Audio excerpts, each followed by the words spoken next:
Hello, my name is Phaedra Payne. Hello, my name is Cadence Luna. Hello, my name is Lizette Rico Mendoza. Hello, my name is Gardner Carr. Hello, my name is Soraya Singh.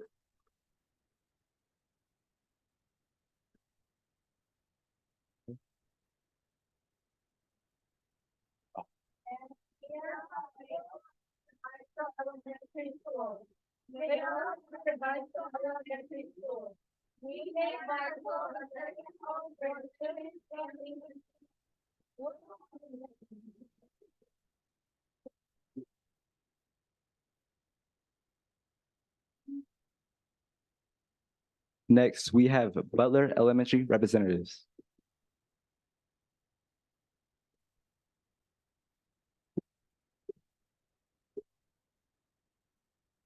Hi, my name is Zaya. And my name's Samantha, and we're both in 5th grade. And go to Arthur C. Butler.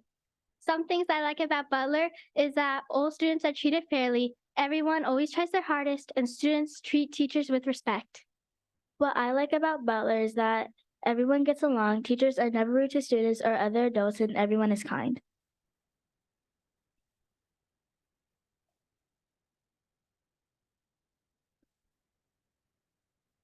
Now we have the Mary Tsukamoto Elementary representatives.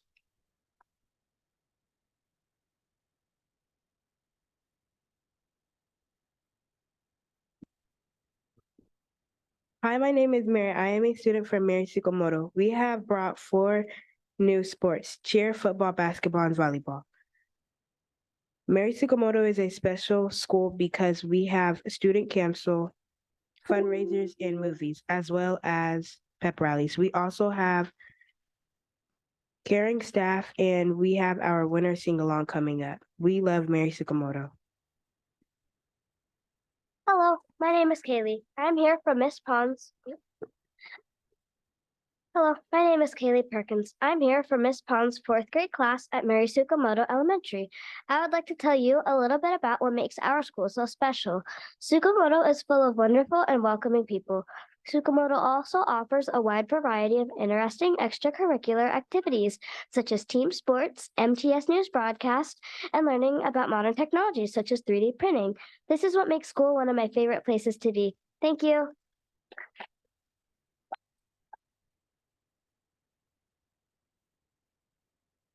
Next, we have the Fight Elementary representatives.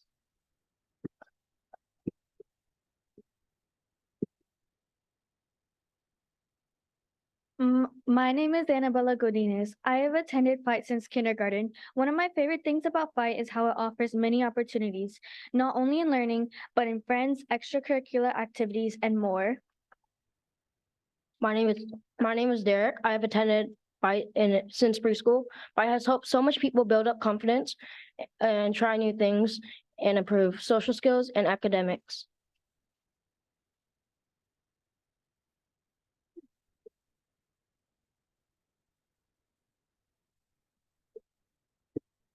And finally, the representatives from TR Smedberg.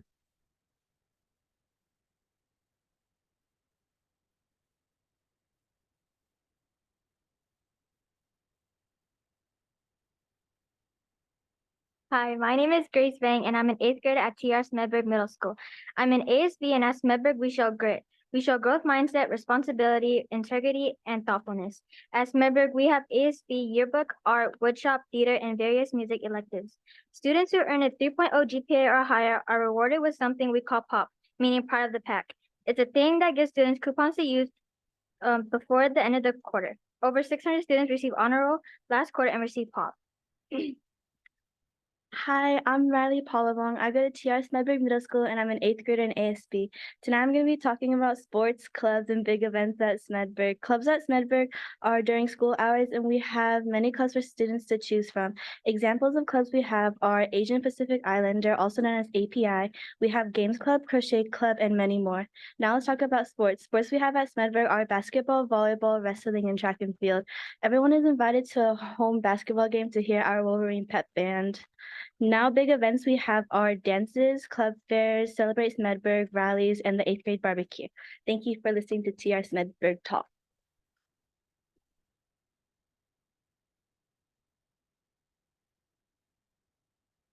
At this time, we would like to present a video that highlights what has been happening throughout the Sheldon region. A special thanks to our Sheldon teacher and co-producer of Teal TV, Mr. Scotty Fernandez, for creating this wonderful video.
We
would now like to introduce two Sheldon seniors, Denise Gianna Salazar and Natalia Maher Nunez, as they lead our feeder schools in a cheer they created as part of the senior project.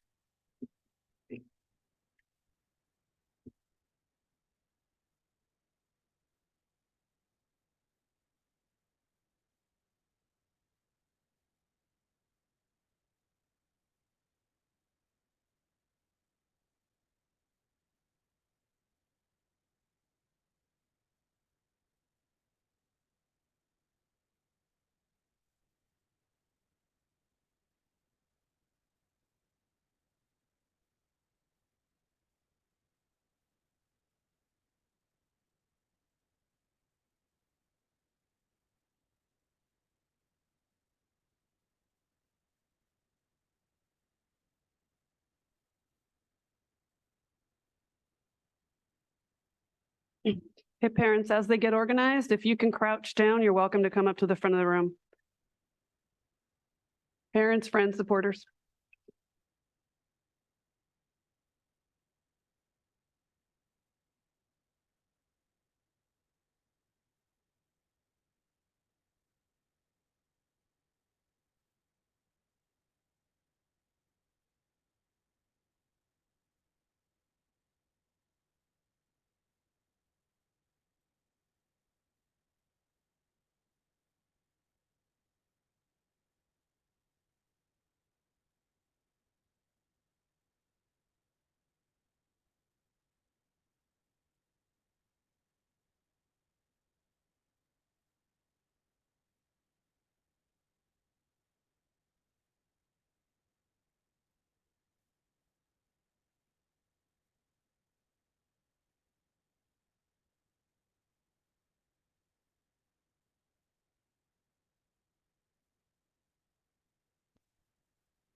Great job.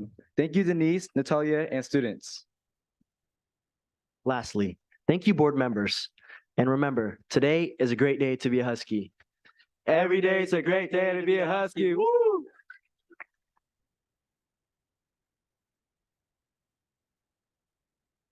On behalf of the board, I'd like to thank and congratulate all of the students for their reports and their performances today. You did a fantastic job. Thank you so much. Before you go, I'm going to introduce the principals of these fine schools so that we can recognize them as well. Miss Paula Duncan, Sheldon High School. Richard Wall, TR Smedberg Middle School. Lynn Garverick, Myola Beitzel Elementary School. Sharon Hamlin, Arthur C. Butler Elementary School. Diane Standring, Robert J. Fite Elementary School. Molly Sangalang, Mary Tsukamoto Elementary School. Thank you, principals, as well. Thank you, students. You are dismissed.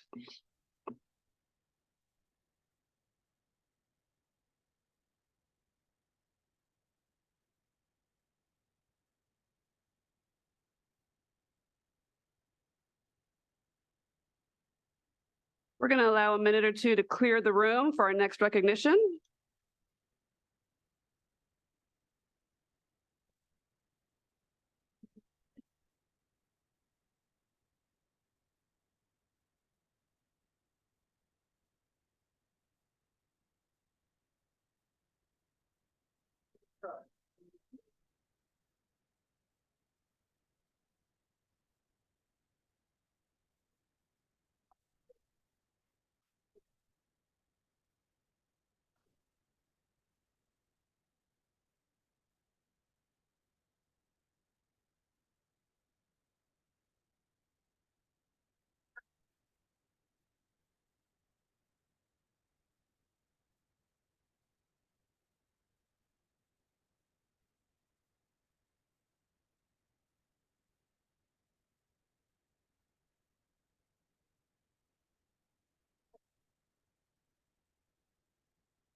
Mr. Edmiston, are we ready? Okay, we're ready. Whenever you give me the thumbs up.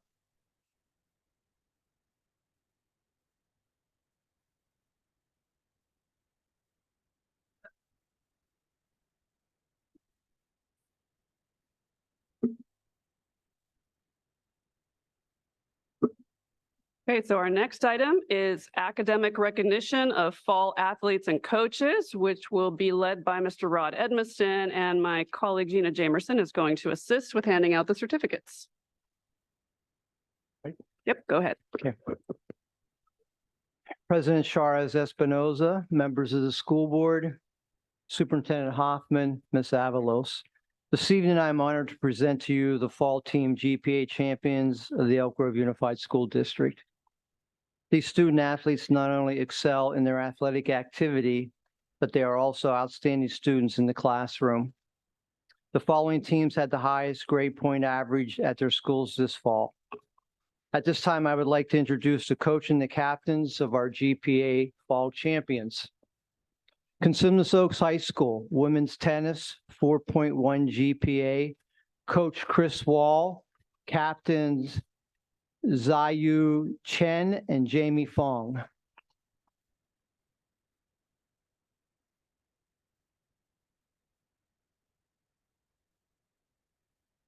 Elk Grove High School women's golf team GPA 3.8, and unfortunately they couldn't be with us tonight. They had another commitment that they had to attend. So next we'll go to Florin High School, men's cross country 3.64 team GPA. Coach Kevin Jacobson, captains Lucas Liu and Leo Lang.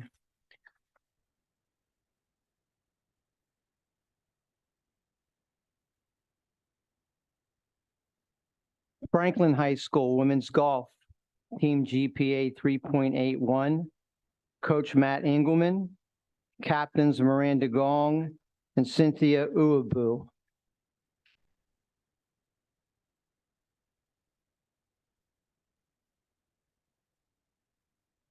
Laguna Creek High School, women's tennis, 3.94 team GPA.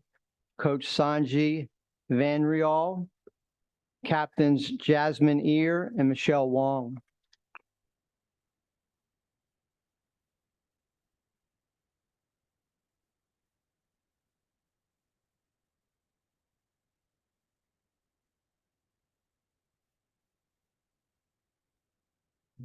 So if we have any supporters in the audience that want to come up and take a picture, you're welcome to do so. Sometimes when we have a large group, we've got to break them up.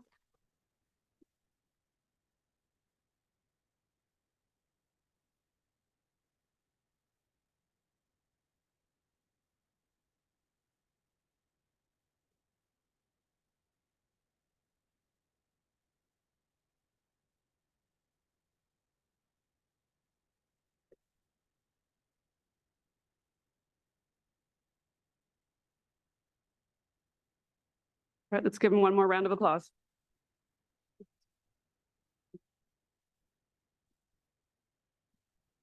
You may be excused. Thank you.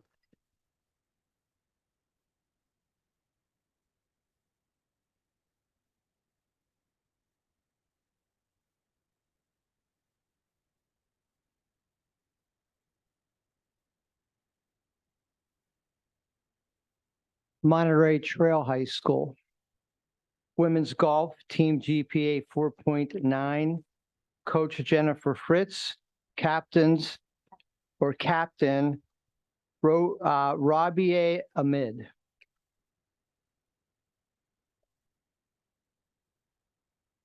Pleasant Grove High School. Women's tennis, team GPA 3.85. Coaches Linda Shepard and accepting for her is Coach Jeff Shin. And the captains are Emmy Mikami and Jeannie Zhang.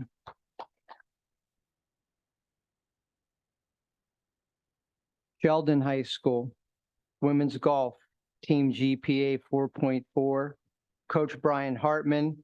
Captains Layla Nelson and Jolly Zhu.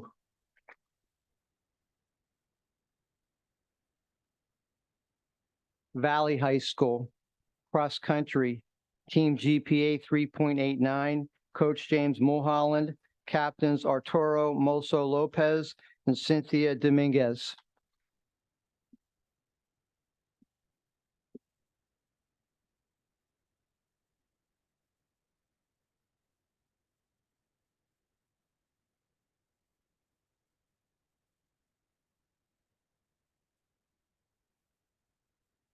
And again, family, friends, you're welcome to come up if you want to grab that picture.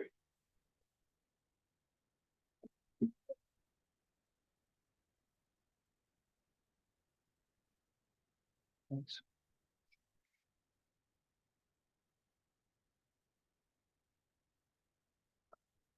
Right, congratulations again to all of our student athletes. Great job. Thank you, board.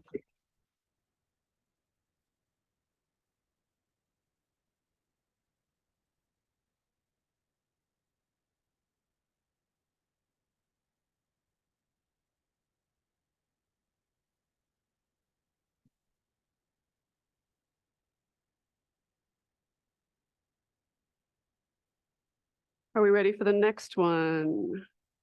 Okay, our next recognition is for the California PBIS Coalition Recognition. And I'd like to call on Vern Anin.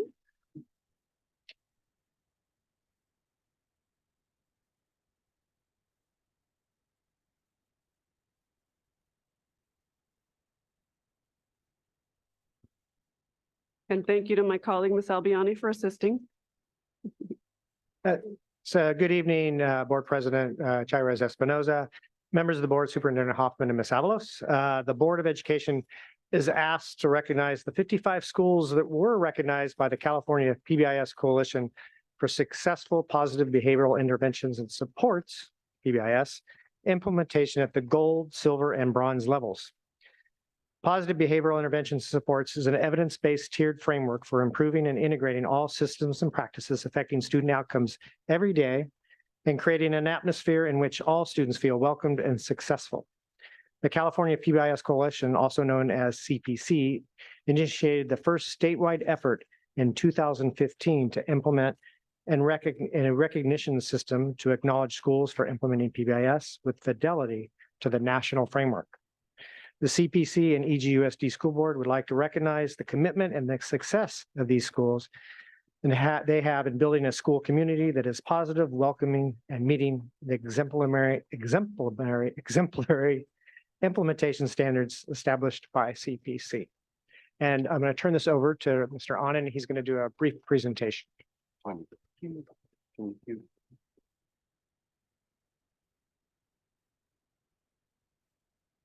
Good evening.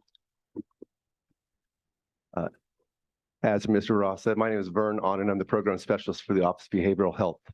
I oversee all of our PBIS coaches and our elementary school counselors. And it gives me great pleasure tonight to be presenting to you 55 of Elk Grove Unified School District's prestigious schools for their recognition in PBIS implementation.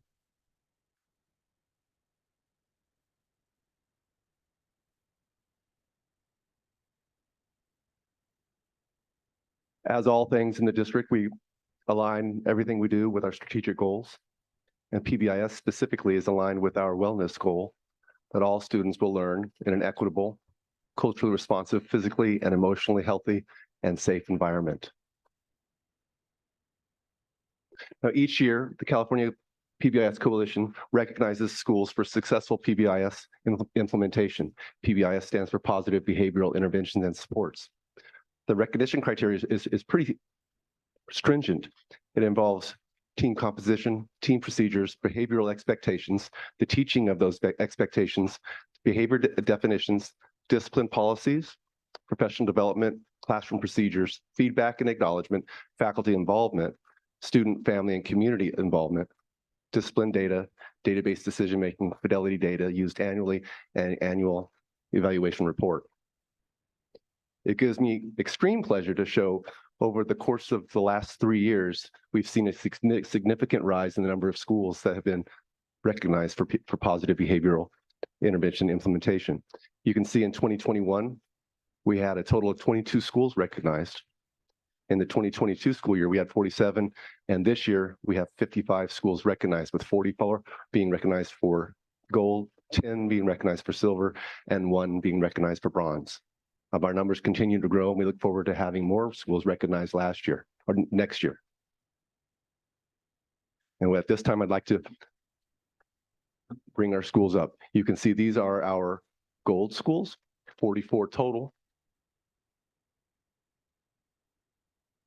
10 total for silver and 1 for bronze. And I'm going to bring them up. We'll start with elementary schools. We'll bring our bronze and silver schools up.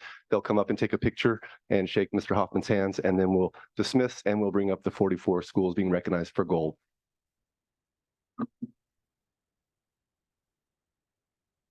Recognized for bronze level of PBIS implementation, Sheldon High School. Recognized for silver PBIS implementation, starting with our elementary schools, Mayolo Beitzel, John Earhart, and David Reese Elementary Schools. For our middle schools, we have Harriet Eddy and Samuel Jackman Middle Schools, recognized silver PBIS implementation. And our high schools, we have Calvine, William Daler, Elk Grove, Florin, and Valley High Schools, recognized for silver PBIS recognition.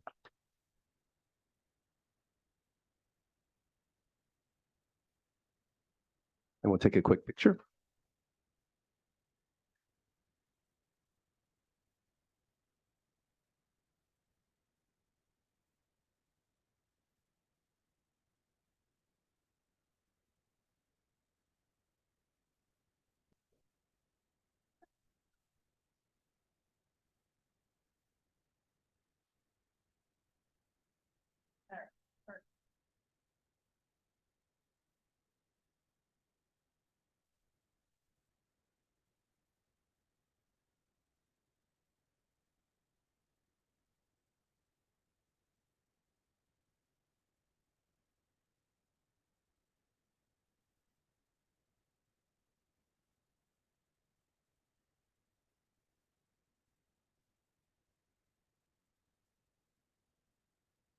And now I'd like to recognize our gold PBIS schools for PBIS implementation. Arnold Adriani, Edna Beatty, Arthur C. Butler, Carol, Raymond Case, Helen Carr Costello, Consume This River, C.W. Dillard, Alitha Donner, Elk Grove, Elliott Ranch, Ellen Fikert, Robert J. Fight, Florin, Folks Ranch, Arlene Hine, Roy Herberger, Isabel Jackson, Samuel Kennedy, Anna Kirchgater, Herman Leimbach, Charles Mack, Florence Markoffer, Robert J. McGarvey, James A. McKee, Marion Mix, Miwok Village, Barbara Comstock Morse, Pleasant Grove, Prairie, John Reith,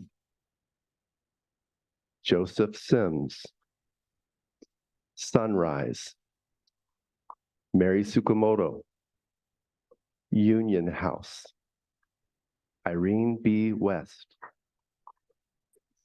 and Zinder Ranch. Those are all of our elementary schools. And let's see if we can fit our middle schools and high schools up here as well.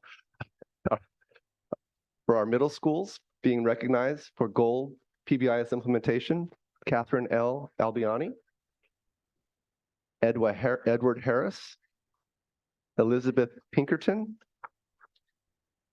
T.R. Smedberg, and now our high schools, Consumnes Oaks, Monterey Trail, and Rio Cazadero High Schools. These are our gold PBIS implementation award winners. Thank you very much.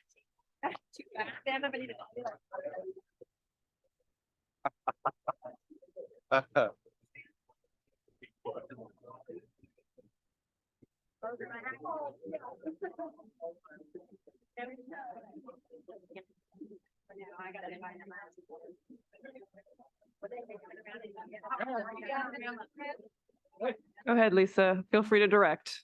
I think we're creating a third row, friends.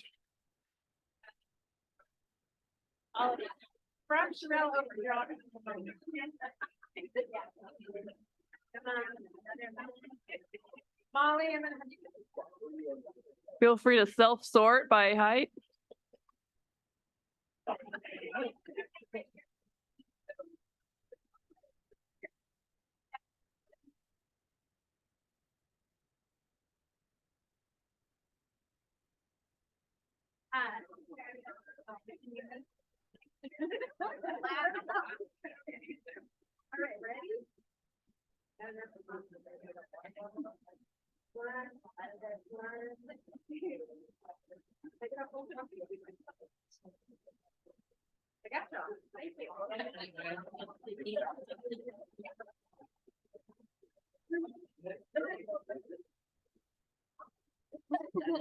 Let's give them another round of applause. Thank you for the great work.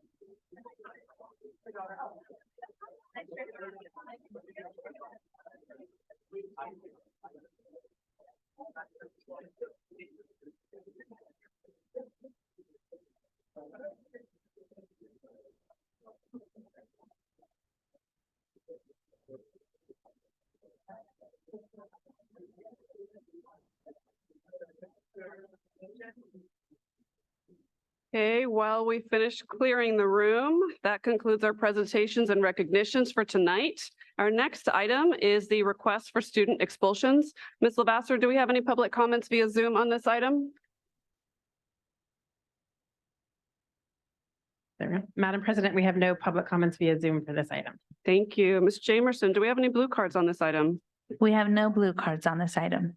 Thank you. I'd like to call for a motion to approve the recommendations for student expulsion. So moved. Second. Moved by Ms. Albiani, seconded by Michael. I'm sorry, I'm having a brain fart. Mr. Vargas. All in favor, please signify by saying aye. Aye. Opposed? That is approved unanimously. Next, we are moving to public comment. Ms. Lavasser, do we have any Zoom comments for items not on the agenda? Yes, Madam President, we have 2 public comments via Zoom for items not on the agenda. Steve, can we turn the projector back on? Thanks. Thank you. Okay. First up is Elda O. Hello, can you hear me? Yes, go right ahead. Yes, hi. I just wanted to bring to Mr. Hoffman's attention and the board members. There's always this talk about inclusiveness and so forth, but this school year, I was able to see a lot of special ed children in tears because they were being turned away. They had been moved to different schools. I got to talk to some of the parents as well.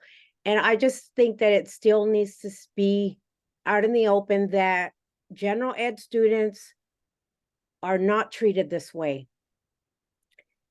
And I don't see why special education children still have a long way to go because they're not treated equally.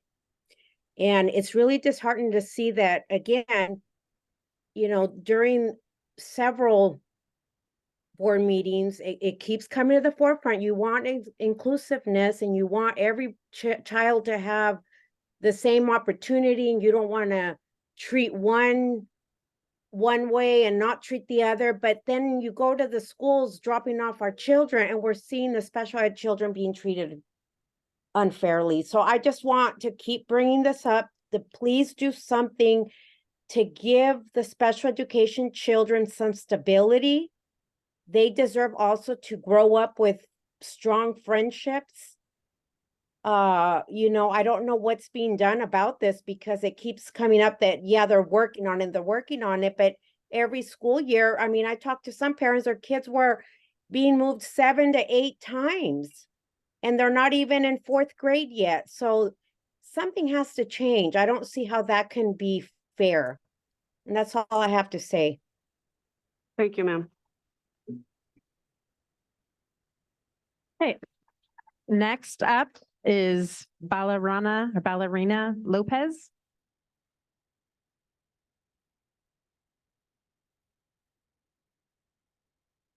If you can hear me, go right ahead.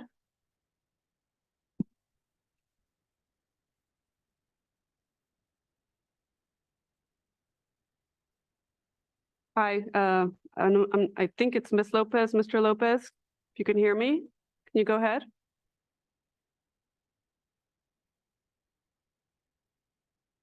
Okay, that appears not to be working. We can see they're not muted.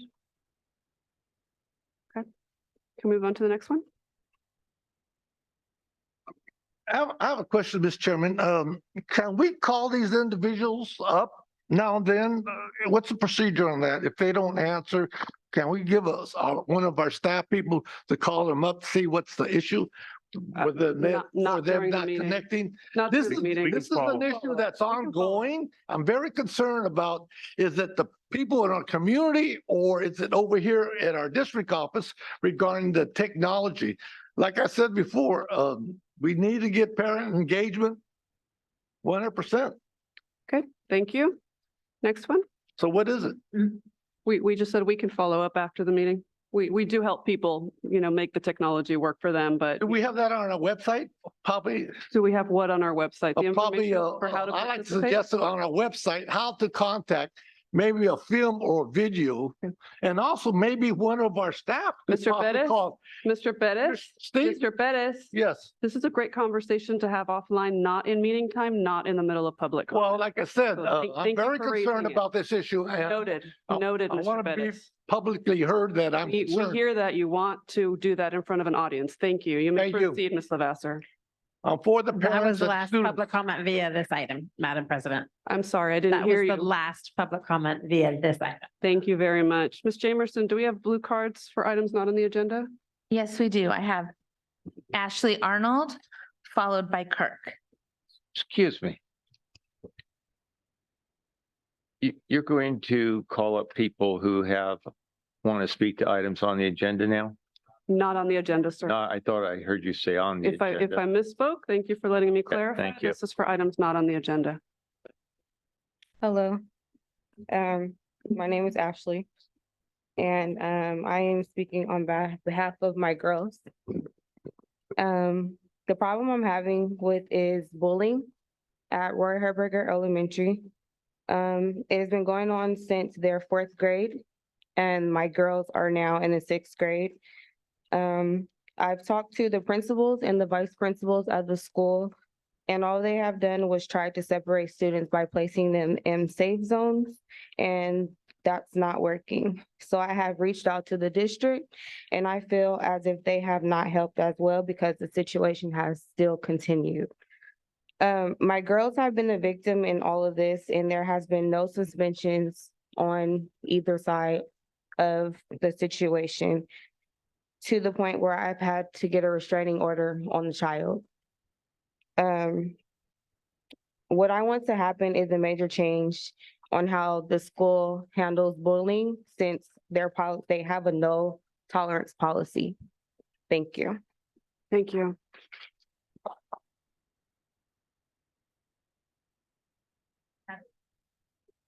I have Kirk, followed by Joel Boyd.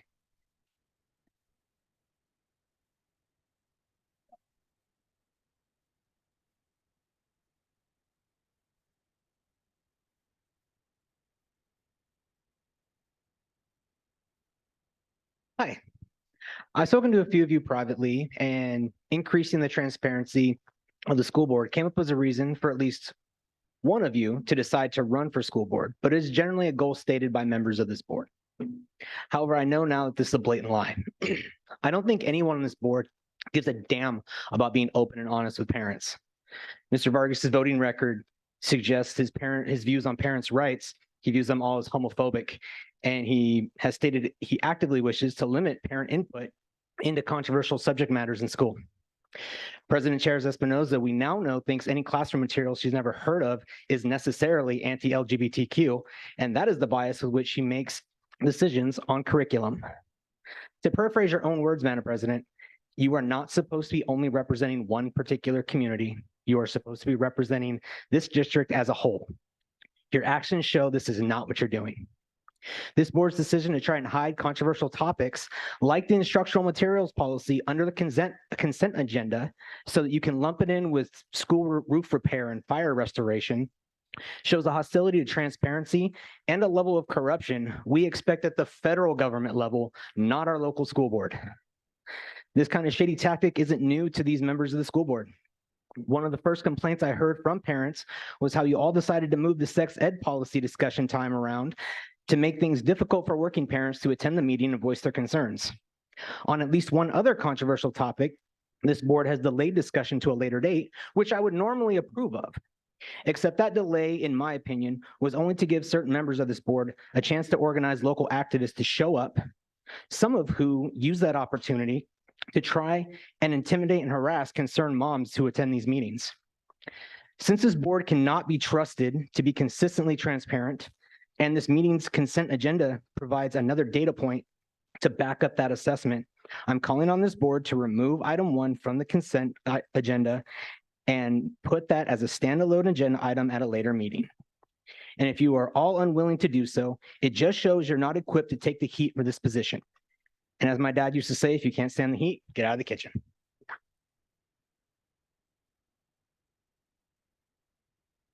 I have Joel Boyd, followed by Dr. Jaskar.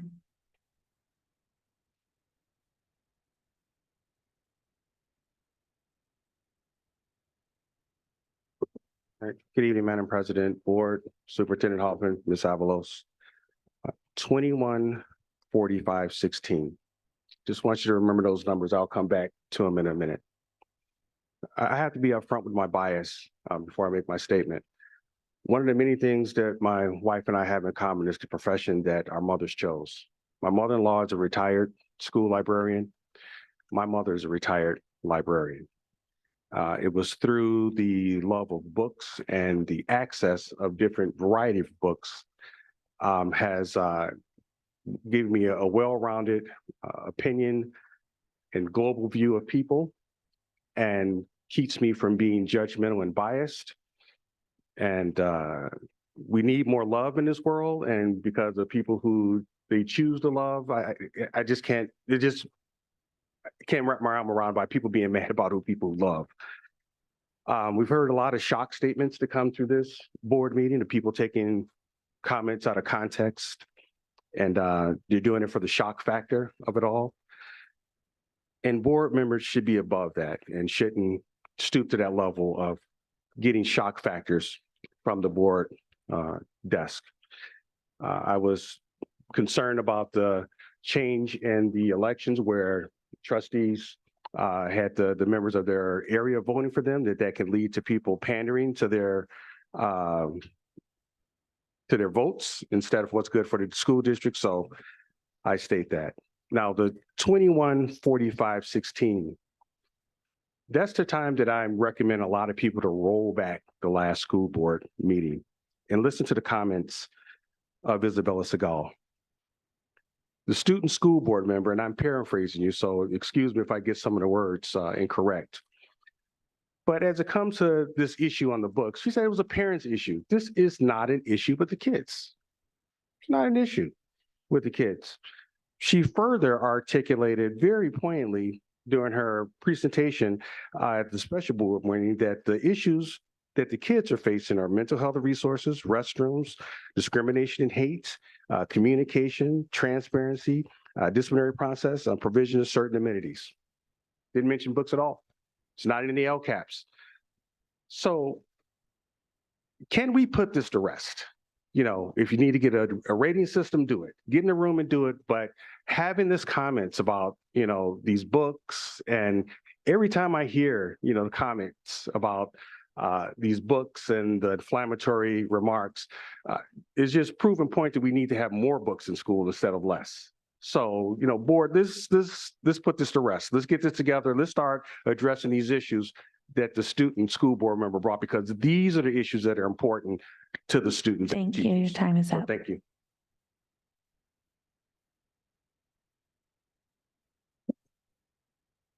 Dr. Jazz Carr, followed by Gary Hickman.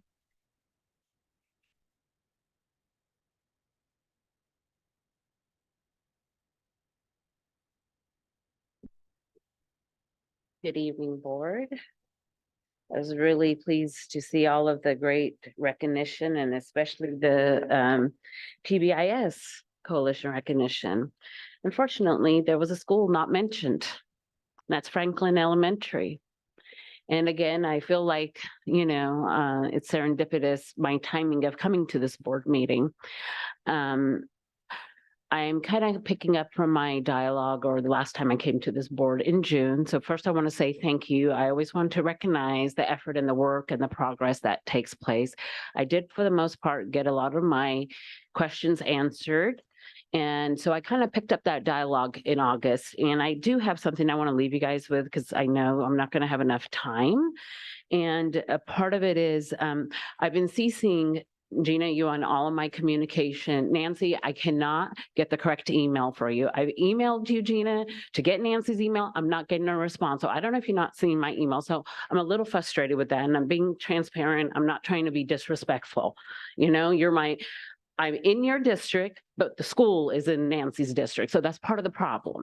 So help. So I've been working with Mr. Ross, and he's been helpful. There's been some progress made. So I want to recognize the progress that has been made. So I don't want that to go unnoticed. We finally have a school site newsletter, which is great. So we know what's kind of happening at the school site. The website has been updated with a link with mental health support services. The parent handbook has been updated to highlight on page 8, the school counseling resources information. So that is great. Now, I particularly want to know what is going on with Franklin, with all of the resources there. I requested for the research and evaluation department to be engaged. I was told that is going to happen. Then I want to know what data they're going to collect, what reports are going to be available. I make several requests to Mr. Ross and I get tidbits, evasive answers, and that's not acceptable. Okay. And I do have my communication threads here, what questions stand that remain outstanding. I mean, my last communication, I did not get a response for over a month. That's unacceptable. Okay. Our students are held accountable. We are held accountable. And also I asked if this information is available to the public. That's the question I'm trying to get answered. And if so, what's the process? If not, why not? And I was told the board has access to this information upon request. So it raises the question, are you guys even looking at this information? So to get more details, I would like to leave this, and I would like to leave by getting Nancy your correct email so I can loop you in, because I'm sending it to the superintendent's office. I don't know if you're seeing it, Mr. Hoffman. Your time is up. Thank you. Thank you. We'll be sure to follow up. Okay. Will board members each get a copy of those questions? Yes. Thank you. Yeah, board secretary will make sure. Gary Hickman, followed by Amelina. Good evening. In last month's board meeting, Ms. Sheraz Espinoza, and I'm sorry if I mispronounced your name, stated that there's been a characterization that via their book selections, librarians are attempting to groom students for sexual abuse. I haven't heard this particular characterization, but I may have missed it. But nobody that I've communicated with that I believe would have said that. I do believe that she was conflating the statements that explicit content of some library books has the potential to make students susceptible to grooming by predators. The act of having books available with pornographic details is the danger that we're concerned about. In the last 2 meetings, I've heard complaints about the reading of these books and their material in these meetings. And again, I ask, if you find these books and the content so offensive, why are you willing to allow them to be in our school libraries? Now, I agree with Ms. Espinoza that every book cannot be expected to meet the need or the want of every student. The diversity of our libraries is incredibly important to the growth and the development of all of our students within the school district. However, we must also be realistic. We are here because we are concerned about sexual content, obscene profanity, depictions of sex acts in our school libraries, regardless of the subject of the book. The majority of these books that I have personally seen that have had explicit content were not LGBTQ related. However, because some books do have that theme, it's labeled, or we're labeled, as being homophobic. Our concerns are labeled as being homophobic.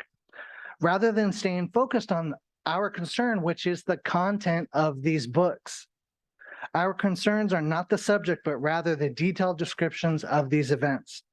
Because our concerns are misidentified as being anti-LGBTQ, both sides have stopped listening to each other. What could have been a reasonable discussion has become shouting matches where everybody's just trying to score points rather than resolve a real issue. Please let me state it again. I don't care about the subject of these books. I really don't. Fiction, nonfiction, historical, poetic, whatever it is, it doesn't matter. I'm here because these books have detailed sexual content, profanity, depictions of sex acts. Regardless of the theme of the subject, these details do not belong in our schools. If there's a literary gem that has explicit content, that's fine. Let's deal with it. But where to hook up, how to do it, how to do these acts, they have no place here. If we're offended here, then our students also should be offended. And that's my concern. Thank you. Emelina, followed by Heidi.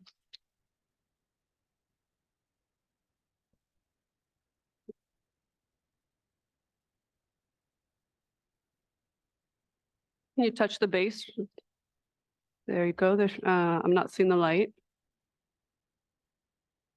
1 second. There you go. There we go. Hello.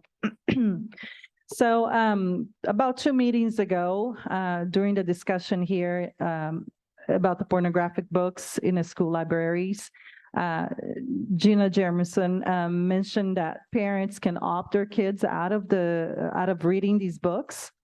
So my question is, how can parents opt their kids out of something that they not even know that they're exposed to? Because most parents does not know about the content of these books. As far as I know, schools are not sending letters or notice to the parents about pornographic books being available to their children.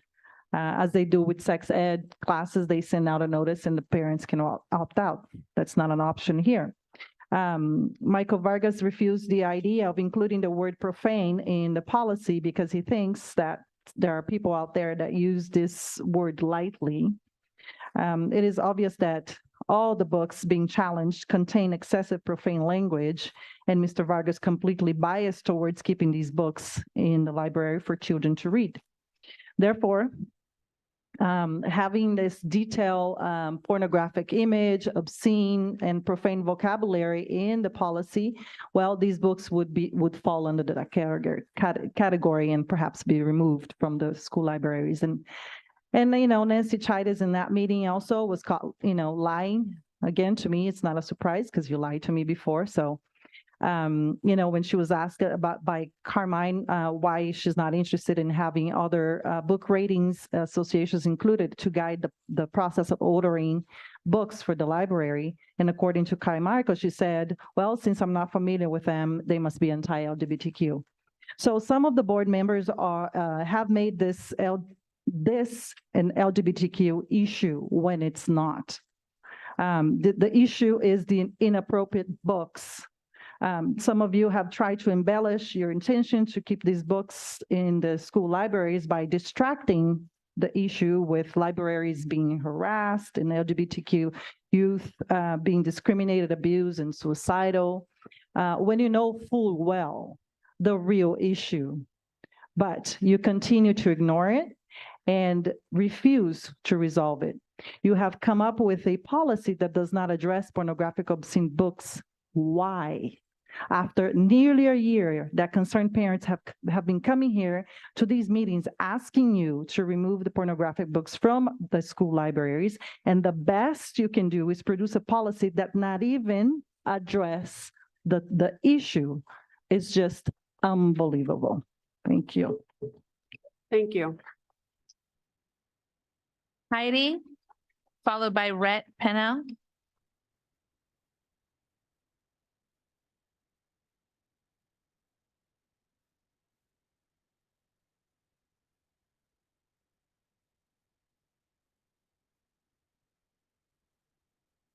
Is this on? Okay. My kids and I were recently perusing Barnes & Noble when my daughter found 2 novels that she wanted to buy. I suggested that before she buy them, that we check to see if they were available in her school library at PGHS. I pulled up the online catalog on my phone to check the library catalog, and guess what? Neither of the novels were available at the school library. I guess that means the librarian is a book banner. For months, we've been called book banners for being concerned about pornographic books that are being purchased by librarians and teachers without oversight. We've shared about books where the entire theme is pedophilia described in horrific detail. We've shared about books that give details of how to have sex, how to use dildos, how to hide secrets from your parents, and most concerning, how to elicit sex with strangers through sex apps. We've not only asked for them to be removed, but we've asked for you to create a policy that required oversight and checks and balances over librarians and teachers so that these types of materials would not be provided to minors in school without parent knowledge. At the October meeting, 4 of you wholeheartedly shared your support for librarians and teachers, calling them professionals who did not require any oversight at all. I appreciate that you support your staff, but that doesn't mean that you shouldn't implement accountability for them. Professionals in a variety of fields do in fact need oversight. As one example, nurses and other healthcare professionals have their charting regularly audited. Professionals in a variety of fields have supervisors and systems to ensure that they are executing their responsibilities in a professional manner. At the PGHS CAMS library, the librarian has set up a banned book display.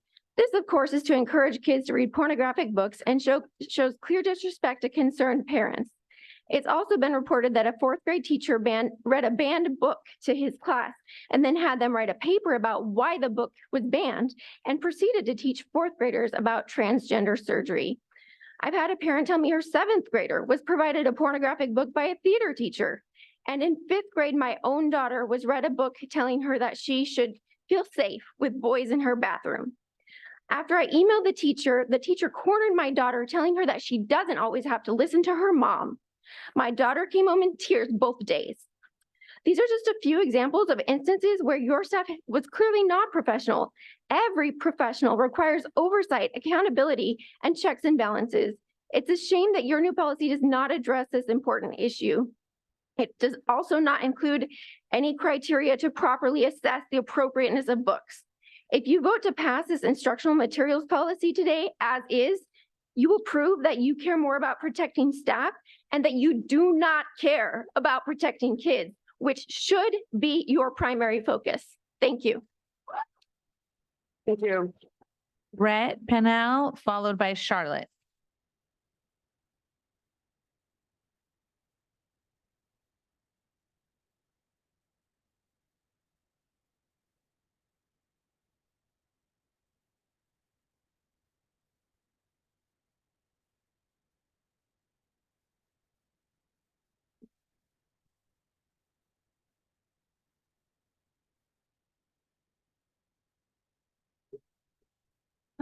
My name is Rhett. I'm going to be very honest. You don't have to like it or agree with it, but I'm brutally honest today. I'm angry too. That's why I'm brutally honest today. That PBIS, positive behavior intervention support. I read the list and heard what they were reading. I'm gonna be honest. Our school doesn't. They maybe met 2 or 3 of them, but the others, bull.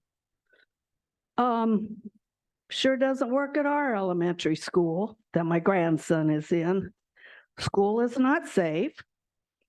And the explicit material books that everybody's talking about, to me, it doesn't have to be gay or straight. It doesn't matter. It's explicit reading, pictures, etc. That's not right for any child, as far as I'm concerned. Of course, that's my own opinion, may not be your opinion. You evidently agree with.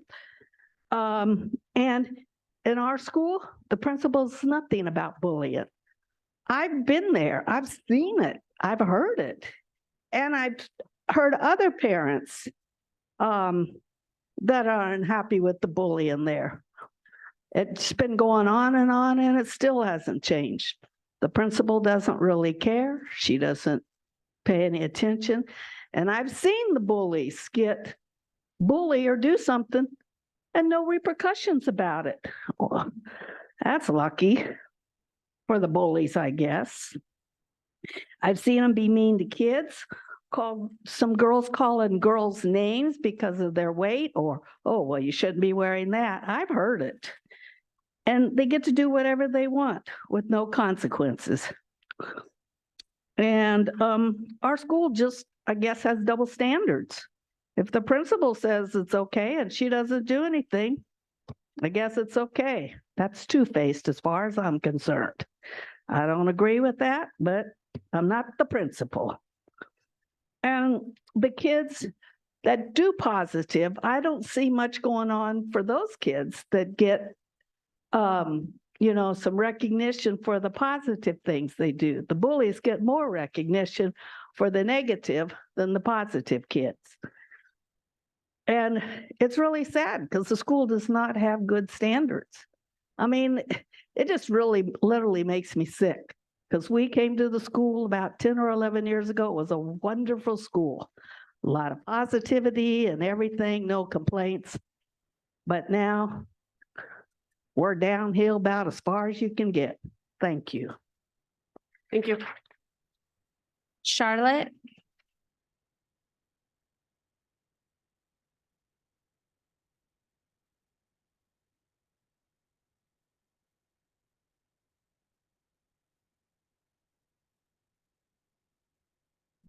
Good evening. So you all were elected to your position to represent parents and school and students. You were elected. Parents should be able to hold you all accountable because you're representing us. So accountable is subject to obligation to report, explain, or justify something responsible or answerable. The right of parents to direct the upbringing and education of their children has long been upheld as a fundamental liberty interest under the 14th Amendment as far back as 1923 in Meyer versus Nebraska. The Supreme Court ruled that parents hold this protected right to control their children's education. The founding fathers recognized the importance of the parent-child relationship and the limited role of elected officials. Thomas Jefferson asserted children do not belong to the state, but to the parent. The state's interest is secondary to the natural right of parents. Legal scholars like Joseph Story and James Kent emphasize that common law origins establishing parental authority over child rearing is an enduring natural right preceding the Constitution. Schools act in loco parentis, which requires parental oversight. The Supreme Court has repeatedly affirmed that parental liberty interest in directing children's education as a right is older than the Bill of Rights itself.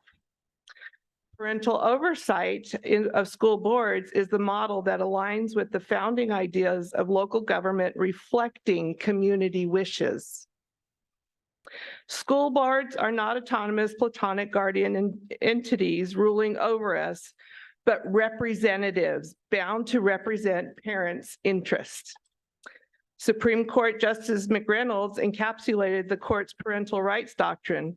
The child is not the mere creature of the state. The rise of centralized school boards exercising unchecked power departs from the parent-driven model. Direct parental oversight provides checks and balances against partisan capture, which this school board has a lot of partisan issues. Parents know what is the best interest of their children. Any civic servant that believes that they know better for the child than the parent is a tyrant. The same worldview can be seen in communist China or Hitler's Germany. A person gets elected, the power goes to their head. And they seek to become unaccountable as they force their ideas and again on us against our will. Thank you. Thank you. Madam Chair, that is the last of the blue cards. Thank you. That concludes public comment for items not on the agenda. Then a quick time check. I think we're good on breaks. Let's proceed.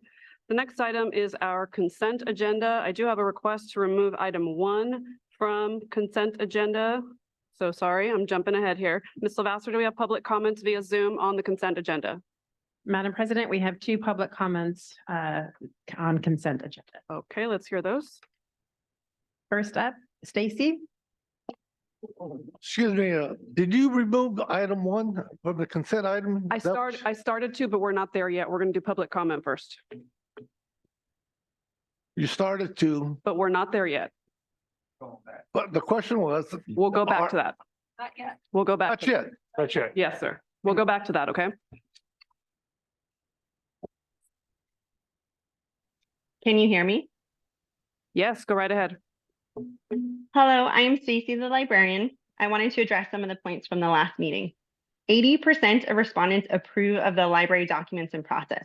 The only reason offering more time would make sense is if the numbers were closer. However, since 80% of respondents agree with the library materials selection process, we can accept that a majority in EGUSD support their school libraries. Second, when I hear others say certain books or topics are not age appropriate, I think of the case Ginsburg versus New York, which stated that in a place where there is a mixed age group of minors, like a school library, the material must be viewed from the perspective of the oldest minor. So if you're in a K-6 library, the material stays if it is deemed relevant for sixth graders. This was again upheld in a court in July 2023 when a federal judge sided with the fact that restricting materials in a library because of age would have jeopardized the essential First Amendment rights of all. Because if we remove books for lower ages, then we are restricting access for older ages, infringing on their First Amendment rights. Third, I agree we can and do use a variety of sources to review books, but please note that these must be reviews from reputable sources and professional organizations, not from websites whose contributors are hired because they have, quote, decorated their bedroom with a Harry Potter theme, like one of the reviewers on Compass Book Ratings. The sources should align with the FAIR Act and be fair, accurate, inclusive, and respectful of our diverse ethnic and cultural populations. If the review site only represents one viewpoint, they are not fair to our students. Finally, I have asked myself one simple question. What happens to these book complaints now? Well, AB 1078 prevents book bans in schools. This law also prohibits school boards from banning instructional materials or library books.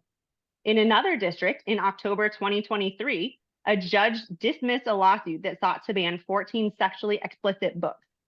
Those titles are A Court of Mist and Fury, Out of Darkness, All Boys Aren't Blue, Genderqueer, Beyond Magenta, The Bluest Eye, and Lawn Boy. Their superintendent stated that not every student reads every book in our library, but what we want is to have a variety of material. So the books stayed on the shelves. Another example is in the Temecula Valley School District here in California in September, where that superintendent did not want to have any book referencing Harvey Milk, the first openly gay elected official in California, a violation of the FAIR Act. But a school board should be able to pass its own judgment on books and have autonomy, right? Nope. The governor publicly blasted the school board's vote and threatened to fine the district $1.5 million. So they put the book back on the shelf. I urge you to vote yes on passing these 80% supported library materials policies. We need to continue to work together as educators and partner with families to support an inclusive education for all students. Thank you. Thank you. Next public comment, Alda Ortiz. Ms. Ortiz, go right ahead. Can you hear me? Yes, ma'am, go right ahead. Okay, I'm going to go ahead and read Matthew 18:6. But whoso shall offend one of these little ones, which believes in me, it were better for him that a millstone were hanged about his neck and that he was drowned in the depths of the sea. I did email you, Mr. Hoffman, and you responded yesterday. Thank you for doing that. But you referred me back to the board meeting that you all had October 17th, which I was aware of that. But did you and your board members play that back? Because there was a lot of questions still not answered. Nancy, you tried to disperse the fact that Mr. Carmine was asking you to provide a minority report. You indicated that that was a new process. Why would it be a process if he has questions? And as a board member, he should be entitled. I want to thank Mr. Carmine and Mr. Perez for voicing your opinions and asking questions, because that is why all of you are there. This isn't about treating anybody different. It's about inappropriate books. And Mr. Carmine made some very valid points, and the questions again were still not answered. So Mr. Hoffman, you're referring me back. You're saying you're giving ample of time. That survey that you sent was very biased, because who created it? Who selected the committee? Because from what I heard from you all was that Nancy, you were in the subcommittee. That is biased. You need to have parents in these committees. And what criteria are you using? Because now you're interviewing parents to see if you want them in specific committees. When did that change? I have a 30-year-old daughter, and I've never, anytime I asked to be in a committee, I was allowed as a parent. Teachers and educators were more than welcoming to have us in the committees, and now you're interviewing. So no, there is still a lot that needs to be answered before you proceed with all of this. You're saying a percentage has decided this. Who were the percentage? Because you broke it down, but I don't believe that you have shared enough information. I thought from the survey you were going to gather information. Instead, you created all the laws and rules and everything that is already cited, but you steer geared it to what you want. And now you've elected yourself to be the ones to be able to approve these books. That makes no sense. I don't agree with this. And you need to listen to the parents. You're here for the parents and the guardians, not just because you say so. And Nancy, you need to be more professional with the other board members. You continue to tell them to just take it the way it is when they have every valid reason to question. And that's all. Thank you. That was the last public comment via Zoom. Okay, Ms. Jamerson, do we have blue cards for the consent agenda? Yes, so we have blue cards. I have Gary Hickman, followed by Emelina. Come on up, folks. If the next person could also stand here at the edge of the dais so we could move through these a little quickly, I'd appreciate it.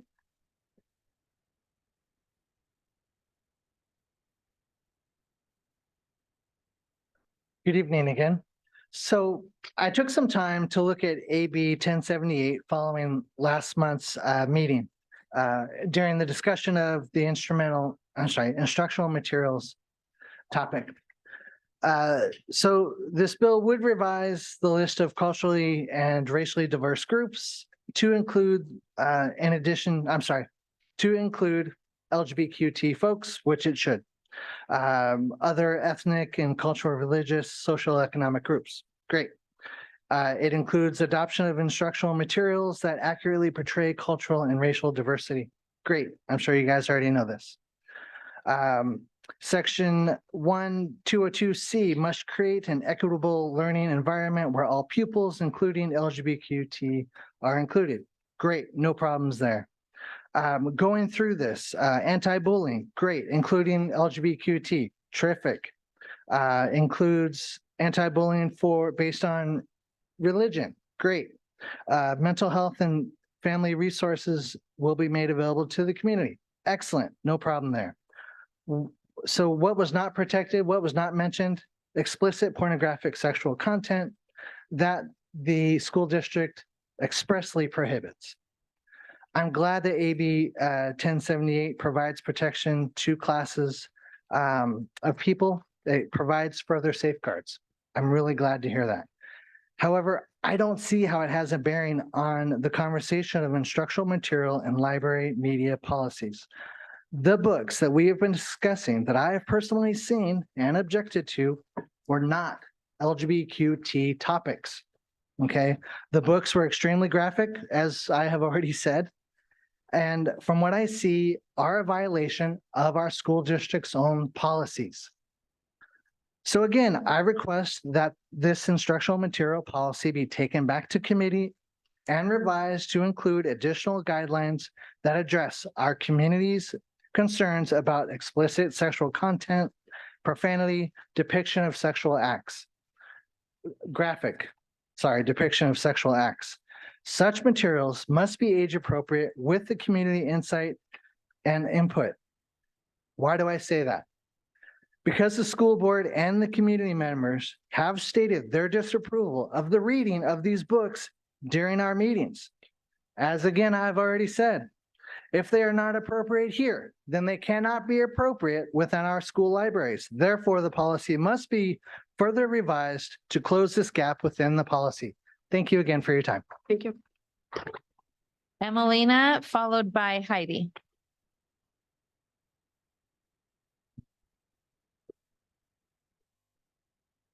Okay, item 6.1 on the agenda.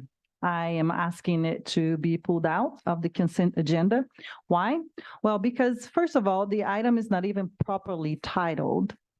And it is a controversial item, and the consent agenda items are supposed to be non-controversial items. And it does not, this policy does not address the issue that is expected to solve. So why are you trying to pass this under as a hidden agenda item? You're not even properly titled the policy. Once again, you have demonstrated your lack of transparency with the public. You mentioned that you have taken into account the staff, the teachers, the administrators, and the parents' input. Well, have you? Together with other concerned parents, I have come here to almost every meeting for nearly a year.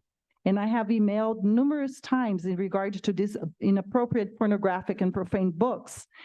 And this is how you respond, trying to pass a mediocre policy under a pseudo title in the consent agenda. Is this how you respond? You have got to be kidding me. To behave like this, you either have a malformed conscience or you have suppressed your conscience to do what you want to do and not what you're supposed to do, what is the right thing to do. I say to you, do the right thing. Pull this item out of the agenda, revised, and produce something better, something that addresses the issue that have been brought to you for nearly a year. So, we must ask, what is the purpose of this policy? You have the evidence of the problem in front of you, and then you make a policy that does not address the problem or to how to go about the problem. How is that so? To me, it's a waste of time, money, and everybody else's time. And in regards to AB 1078, it does not pertain to pornographic books. And I don't know why you shielding yourself with that. Oh yeah, AB 1078 passed, so let's close the chapter and move on. Excuse me? It does not pertain to pornographic books. And 80% approve of the policy, which was like so overwhelming. I am part of that survey. And 80% of what? Tell me the number. How many parents participate in that survey? And that survey did not address any pornographic books. So to use that to say, hey, we got everything here, parents input and all Your that, time is up. it's not right. Thank you. Heidi, followed by Charlotte.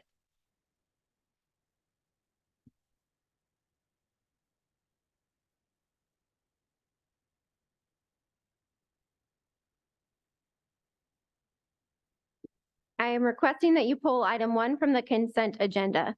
Why are you hiding this important policy regarding instructional materials and library books within the consent agenda? Not only have you hidden it within the consent agenda, but you gave it a different title from the October 17th meeting where you specifically labeled the policy as Instructional Material and Library Media Center Policies Update. And the title on today's consent agenda says Approval of Board Policies and Exhibit. So it's very vague. I would like to think this is just an error made in oversight or a well-intended mistake, but I have a hard time believing this after you have previously placed items on the agenda without a working link or provided links that only provide outlines to proposed curriculum, but not the actual curriculum. You've also put important items such as sex ed and facilities updates on daytime meeting agendas when it's nearly impossible for parents to attend. It's clear that once again, you deliberately lack transparency and seek to eliminate parent and community input.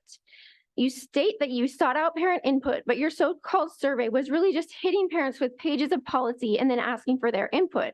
Many parents shared with me that they didn't have time to sift through the policy and felt overwhelmed to look at it. I completely understand their feelings. I spent more than 4 hours carefully reading and responding to the policy. It was not presented to parents in a way to elicit a realistic response or participation, but you already know that, don't you? You just want to be able to check the box that you collected parent input. And by the way, I'm pretty sure it was mentioned that that was less than 100 parents, and we have 60,000 kids in our district, so that's shameful. During October's meeting, Michael Vargas shared that AB 1078 really put a wrench in his desire to eliminate parent input. He and Nancy Chairs Espinoza falsely cited AB 1078 and case law to support their corrupt policy. AB 1078 does not pertain to pornographic, sexually inappropriate, and obscene books. And regarding case law, the PICO Supreme Court case ruled that public schools can bar books that are pervasively vulgar or if they lack educational suitability. I would also like to point out that Gina Jamerson proved one of the points we've been making all along when she shared about her superior parenting skills. She mentioned that as a parent, she would have conversations with her children when they wanted to read pornographic books. She said it's important to have conversation with your kids, but she was saying that in the context of books that she was aware of and choosing to provide to her own children. This policy that she and other board members support does not afford other parents that same right. You are providing these books to minors without informing parents or seeking their consent. How can we have these conversations with our kids when we don't even know what material you're providing to them? And you refuse to accept our input to safeguard children. And I would also like to add that Gina Jamerson also does not answer my email, so that seems to be a common theme. So thank you. Thank you. Charlotte?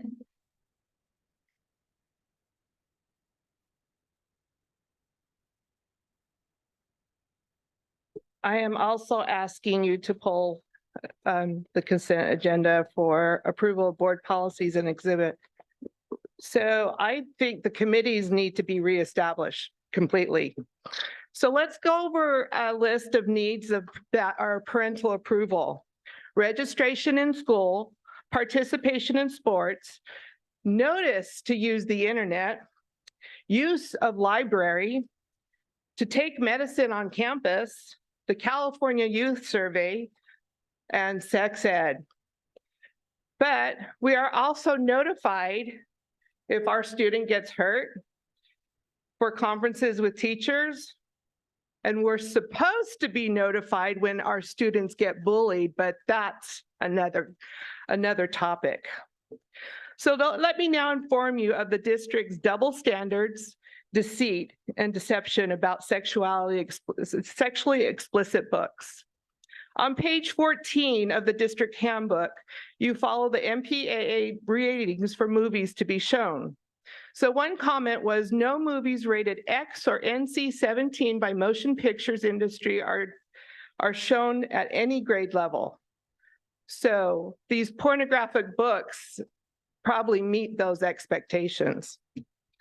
And R-rated videos are not assigned as homework or extra credit in grades 9 through 11. So why is that policy? Oh, we don't want rated R movies at homes. So under student use of technology, you stated, ultimately parents and guardians of minors are responsible for setting and conveying the standards that their child should follow.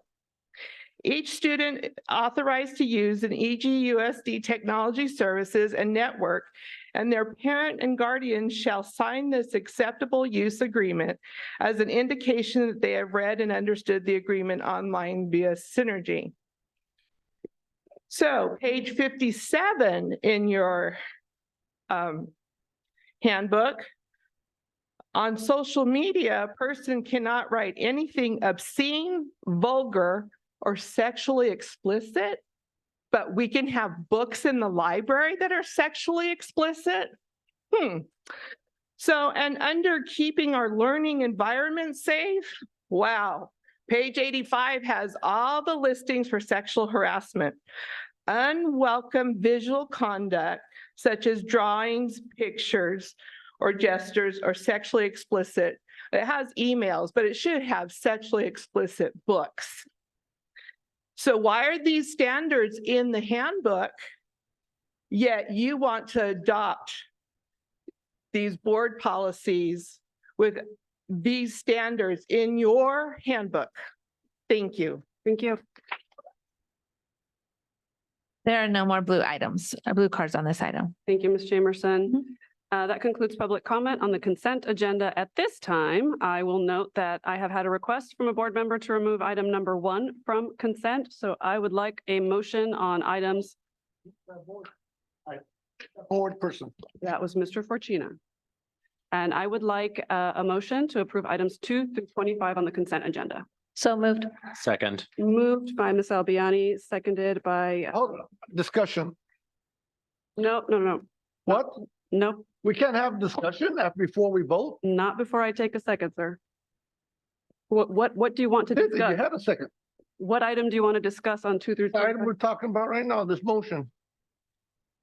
The motion is 2 through. The motion to approve items 2 through 25? No, Okay, then you're off topic again. So can you hold off? You're off topic, sir. So we had a first and a second, all in favor Can we discuss the issue? for items 2 through 25, sir. Not yet. We are not talking about item number 1, sir. 2 through 25 on consent. That does not include 1. Pull some items. 2 through 25? Yes. Okay, what do you want to pull? There, you try to do a quick one, I'm in. Nope. Okay, I'm pulling 1, 6. It's already been pulled as you've been I know notified. 12, 18, and 24. Can you repeat those? I heard 6, 12, 18, and 24. Were there any? 1, 6, 12, 18, and 24. Okay. I want to discuss item 1. Okay, well, now is not the time, and it's already not? been pulled. Why not? Because I'm trying to take a motion on the rest of the consent calendar, which is our practice. So we'll come back to that, okay?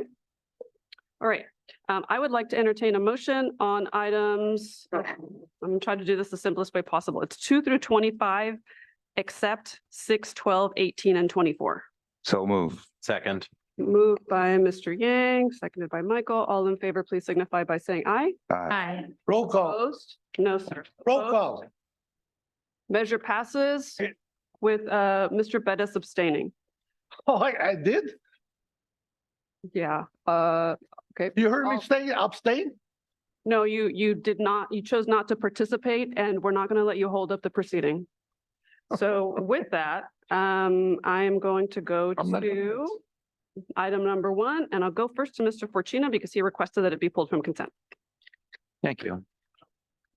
I'd like to begin with making a motion that item number 1 not be voted on tonight and be brought back at the subsequent board meetings so that we can discuss what a number of us thought we were going to be discussing tonight, and that is the responses that were developed by staff to the questions that were posed at the last meeting. So with that, I make a motion to move item number 1 to the next regularly scheduled board meeting.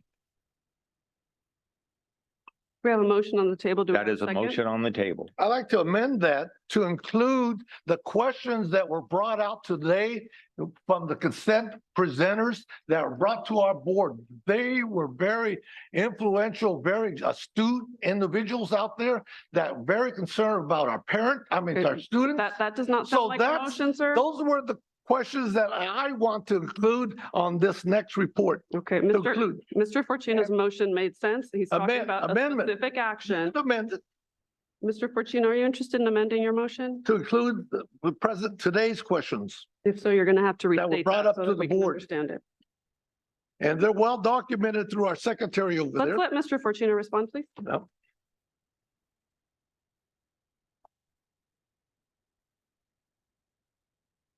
Tony, if we have a positive vote on bringing it back, I do believe all the questions will be answered. Are you sure? Yeah, I'm pretty sure. Well, They'll be brought up. I should correct myself. I'm sure that the questions will be brought up again. That's not the same as saying that the questions will be answered. So I have a first. I still have yet to hear a I'd second. like to respond to that. We are not in discussion, Yeah. sir. We are not in discussion. So Hey, there we're there is having a either, there is a discussion. motion on the table. There's a What? motion on the table. Second the motion. Wow, okay. There is a motion. There's been. We are not in discussion at this time. So there is a motion by Mr. Fortuna, second by Mr. Bettis. All in favor, please signify by saying aye. Hold on, I'm going to do a roll call, actually. So let's go down roll call. So I'll start with you, Mr. Yang. Can I make a comment? We're not in discussion at this time. Make a comment. Why not? Make a comment. Ms. Albiani? No. Ms. Jamerson? No. Isabella? No. That is a no. Mr. Fortuna? Aye. Mr. Vargas? No. Mr. Pettis? No. Oh, I mean, yes, I want to. okay, Yeah. okay, I have 5 no to 3 ayes. That motion is defeated. Do that tonight. Yes, that motion is defeated. Okay, and then I have comments. Comment too. Hold on, let me think about this. So procedurally, yes. Yes, go right ahead, sir. Just checking myself.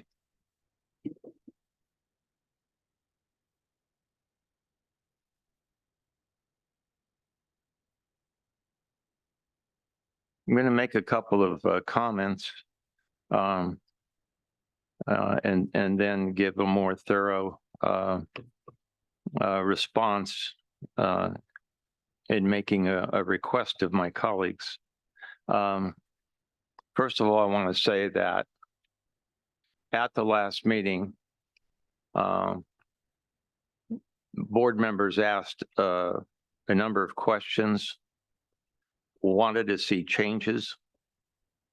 My full understanding was that staff was going to respond to those. They were going to come back and we were going to discuss them again. That did not happen. I can give you one clear example. I made a request for consideration of utilizing outside sources and making decisions that had rating systems, and I gave examples of that. What we got back without any information was a staff response adding 3 additional resources. They are not resources that give ratings. And one of them is an affiliate of the American Library Association, so you really can't technically count it. So I would say they came back with 2, but I don't know. I don't have any reason. I don't know why those particular resources were added, why there was no thought, or if there was thought, why it was ignored within their own decision-making process with respect to having resources that had rating systems. There were many other questions that were asked. And as I said, my understanding was, given the direction of the superintendent, that staff would look at all the input, they would come back. And instead, what we got was that we got some revised documents came back via the consent agenda, which allows for no thorough discussion. And I think it's very seriously, and I know some of my colleagues don't like the language I use a lot of times, but it is explanatory. I think it's selective transparency.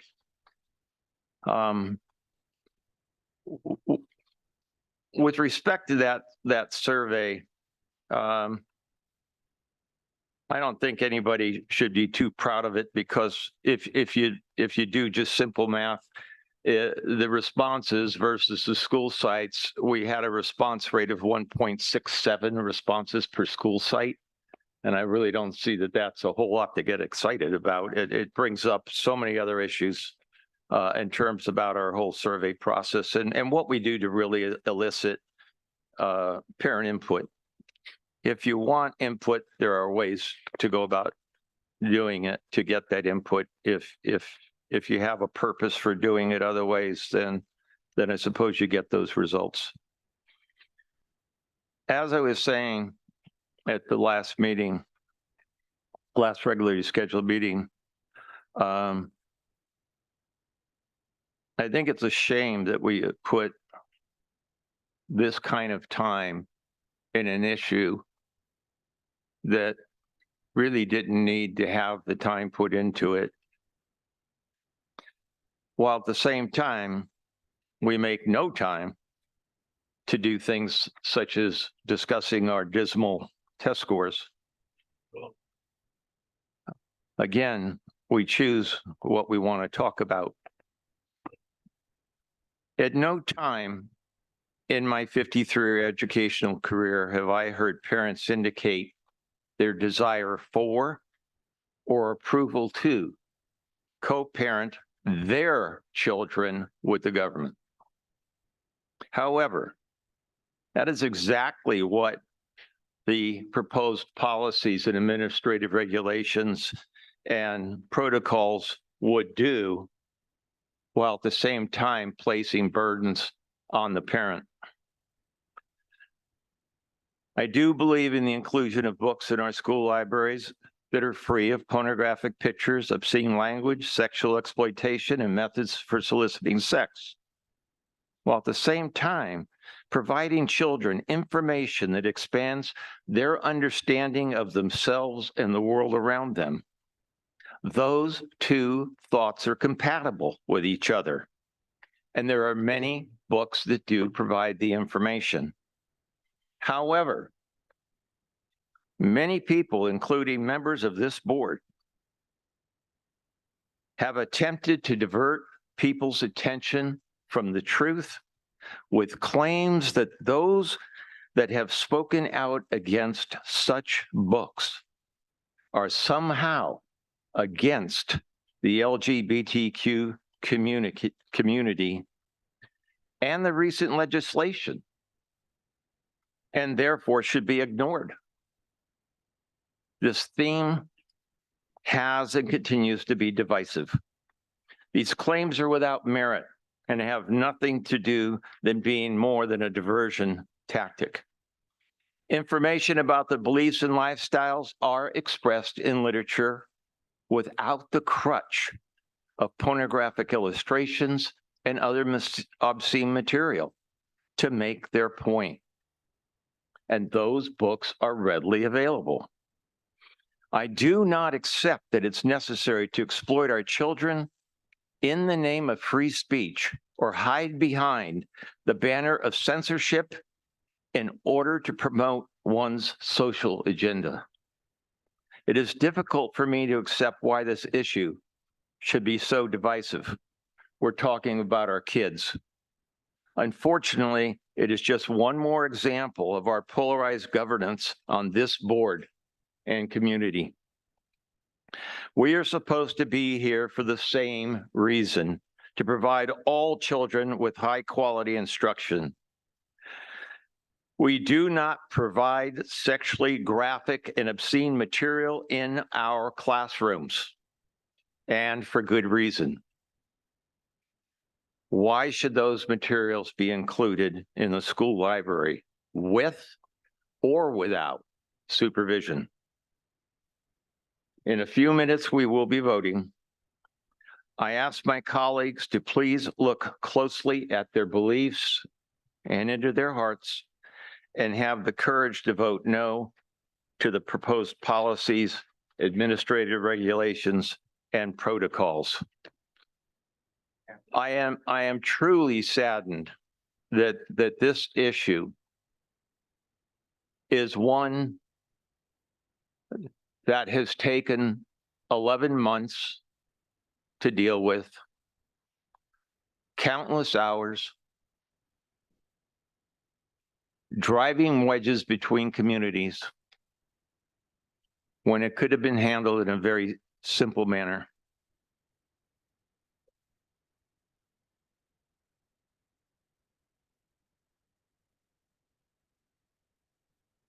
That concludes your comments?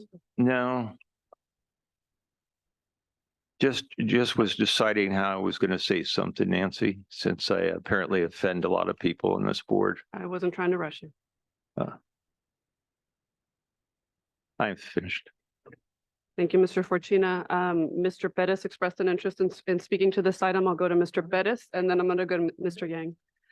Excuse me, it's the chair is running the meeting. So, Mr. Bettis, you expressed that there is no willing of time here, sir. What? There is no willing of time here. Okay. Your opportunity to speak on this item is right now. Right now, Yes, sir. Thank you very much, Mr. Fortuna, for your comments. I agree with them 100%. There's other issues.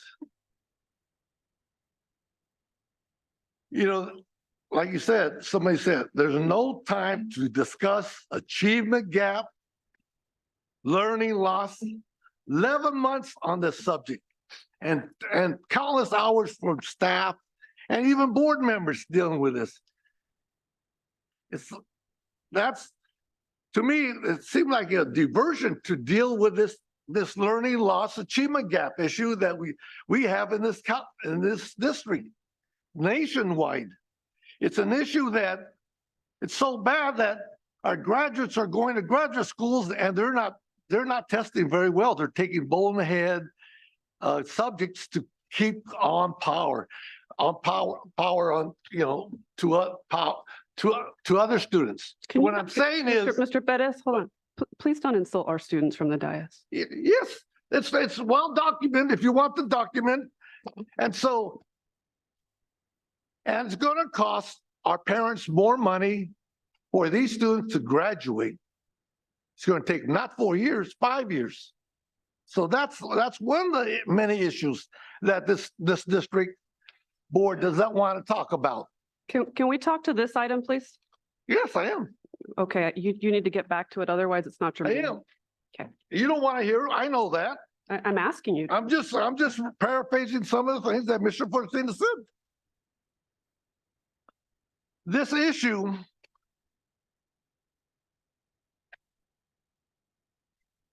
my solution is parent engagement funds district-wide. We spend zero monies, hold on here, on the parent engagement throughout our district to empower them to deal with these issues at each school. And to organize PTA meetings, to organize on-site committees. Mr. Bettis. But we spend zero, less than 1% of our budget goes to for parent engagement. Parent engagement is parent. I apologize. We're going to have to recess this meeting for 5 minutes. Thank you. Hey, good.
Thanks all for your patience. We are on consent agenda, item number 1, and Mr. Bettis has the floor. Go ahead, sir. As I was saying, it starts with parent engagement, which is parent rights. It is the Parent Teachers Association, the PTA at each school site. Okay, we need you to tell us is- the nexus to it these is the board policies. School site committees who are appointed by principal to discuss these items of curriculum development. And this is a curriculum development. Mr. Bettis, this Issue item also. is not related to So curriculum we should development. not have I'm gonna give you, Mr. pornographic Bettis. material and what? I'm going to give you one last opportunity to speak to the actual item on the agenda that we're on. If Okay. you do not do that, I'm going to proceed with somebody else, okay? Okay. Okay. And these comments that were made regarding these legislative, what is it? AB 1078, you're absolutely correct. Did you think that I received this language, the AB language given to me in the package? No, I had to go do my own research and study this, how it affects the school system. And you're absolutely right regarding AB 78. There was good input on all those parents that said that they want to pull the agenda, that the parent handbook, page 16, page 57, page 85, all our parents throughout our community need to look on that handbook and maybe request amendment to that handbook, just like the individual. Mr. Bettis, the handbook is include not on the agenda tonight. I support that item. Include books. Thank you. Thank you, Mr. Bettis. Mr. Yang, the floor is yours.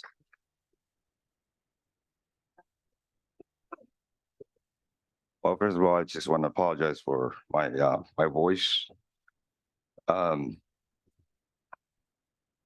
First, I just wanted to say that my colleague Carmen Ficina has made some very valid point, very neutral and to the purpose of improving a process or processes in this item that we have pulled. He said all the things that need to be said, actually, but I just wanted to also add on to those points. We live in a democracy world, from the local government to state, federal, that every elected official has been voted in by young adult 18 years old and up. And that includes parents and grandparents, all the above that are registered voters. And for our school board, we are elected by those people as well. Not by kids, but by the adults.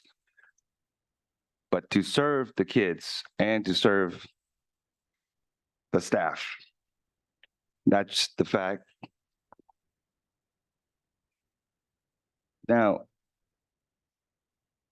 I truly feel that this topic that we have heavily been involved for very lengthy time, as alluded to, 11 months.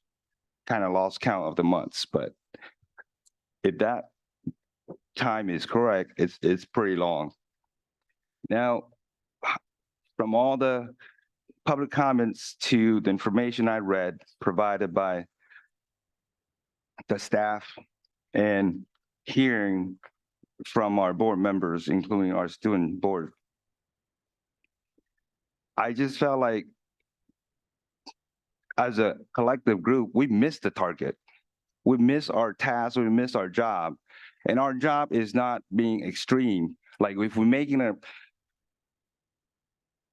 a change or two to remedy our process to better, that doesn't mean we banning the books.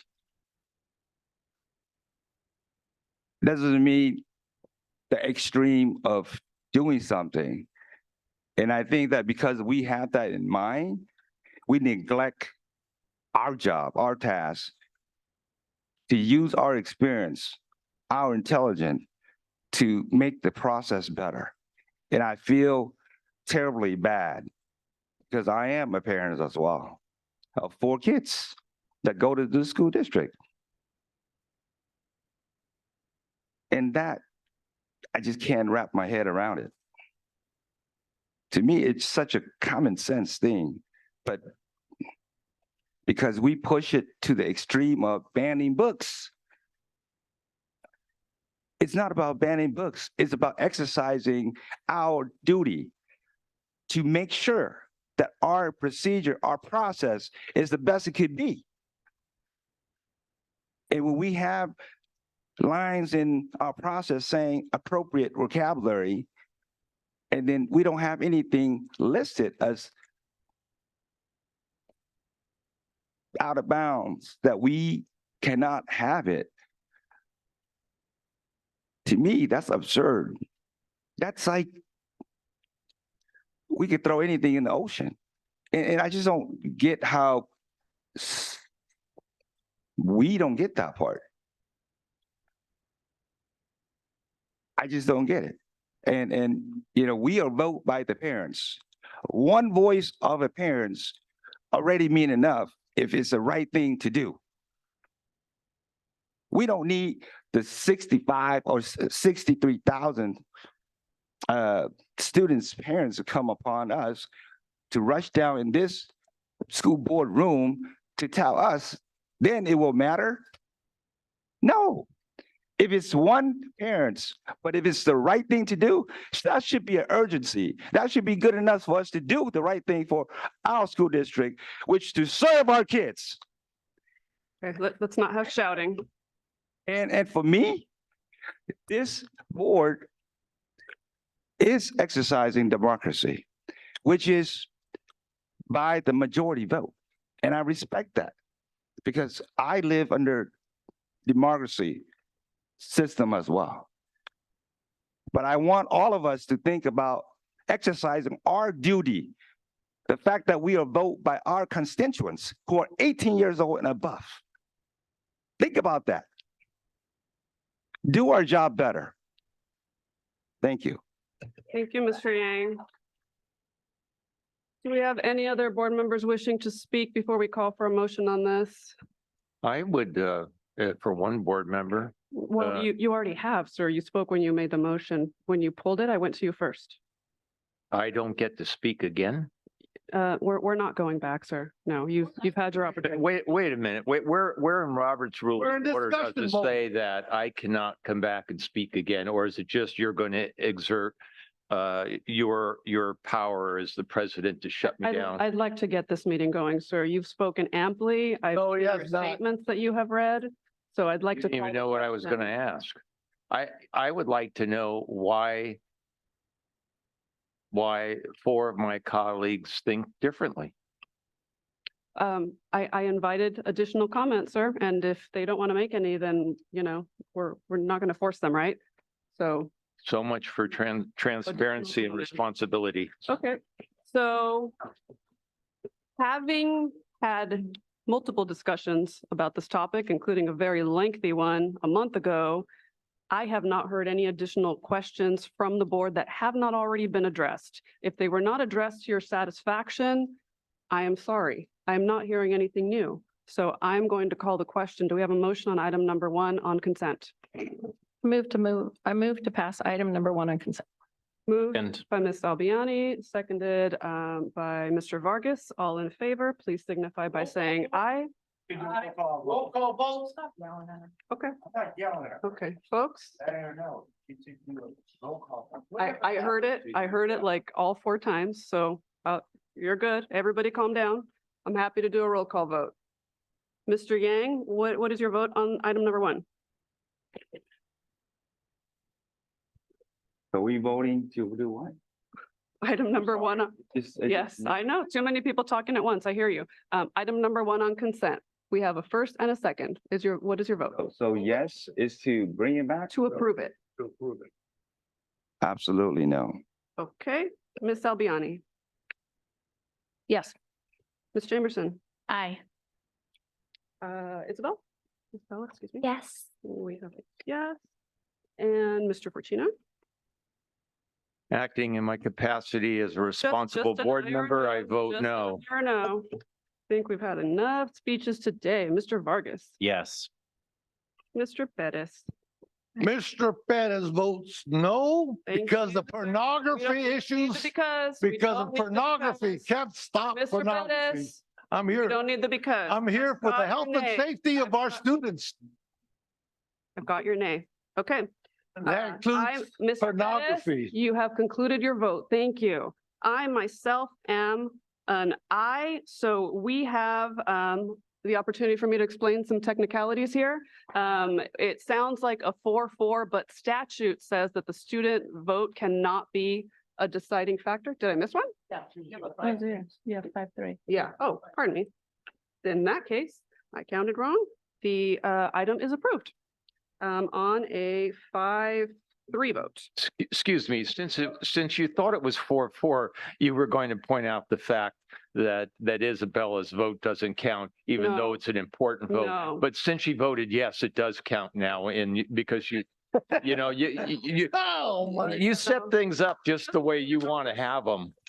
Mr. Fortuna, in either case, regardless of what her vote would have been, statute says that the student's vote cannot be a tiebreaker. I think we all know that. Apparently not. Okay, so we have dispensed with item number 1 on consent. Mr. Pettis, Are we going to respond to the community's questions tonight and when? we have responded already, sir. Oh. We have responded. Every Mr. question that was brought up today's meeting. Mr. Pettis, we'd like to proceed with the meeting. You yourself asked to discuss some additional items on the consent calendar. I heard a lot of new questions. Would you like to discuss item number 6 now, or are you going to forfeit that opportunity? Hold on, Yes. folks, Item hold on. number Mr. 6. Pettis, hold on before you go. I'm hearing a lot of conversations in the room. We really need to have one conversation. So if you need to have a conversation, please take it outside.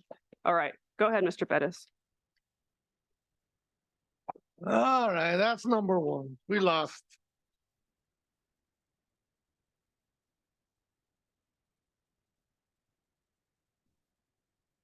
Oh, yeah, good. Mr. Pettis, are you ready to proceed? Yes, hold on.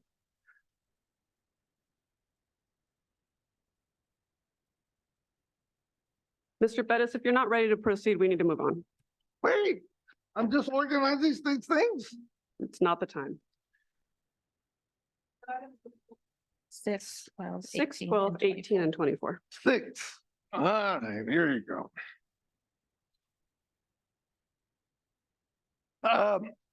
6 is approval of First Amendment ground lease between Elk Grove Unified School District and Elk Grove Adult Community Training Incorporated.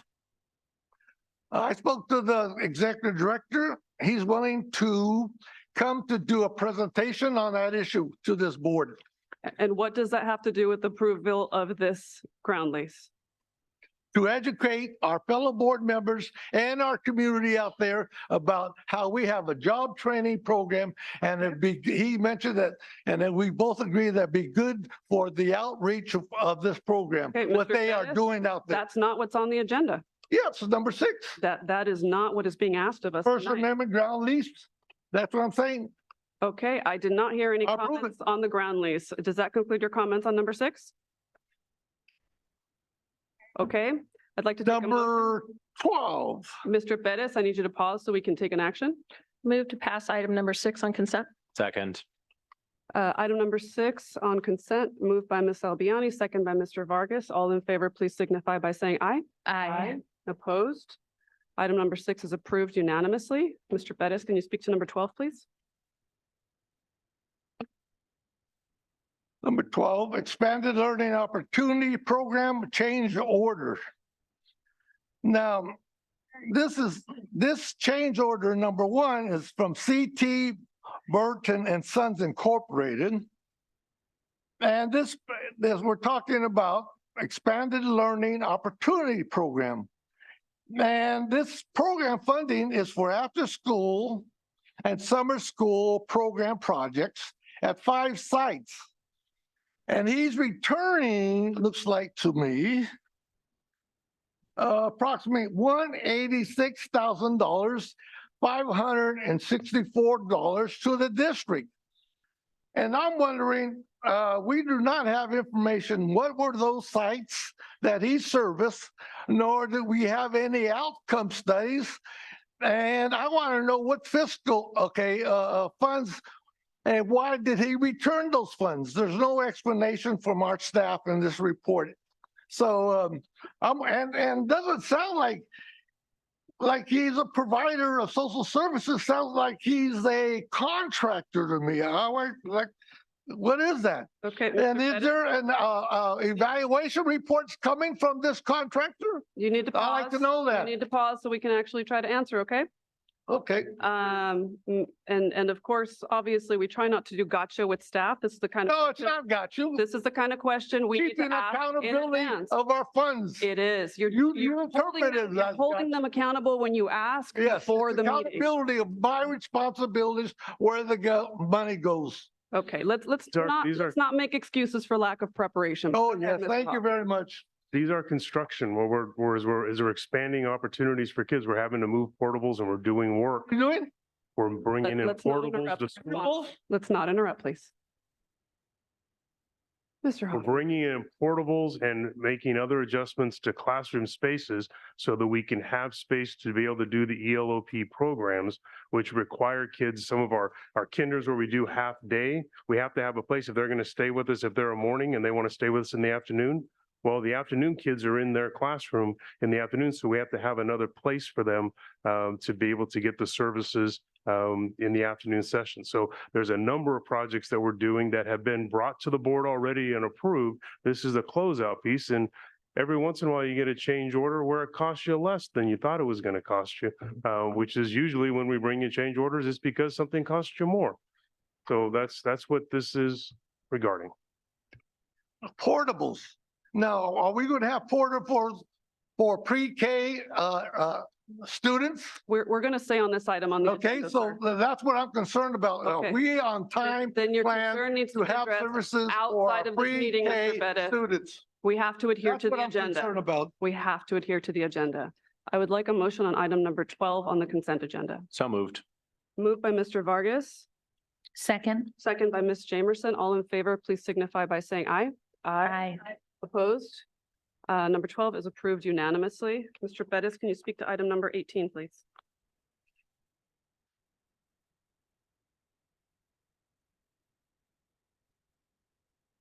And this is a very important program, but it does not, and it's an item that I seriously feel that this should be a discussion item and a presentation item to our community that states that we have approved a contract for students, staff, property, and for, what do you call it?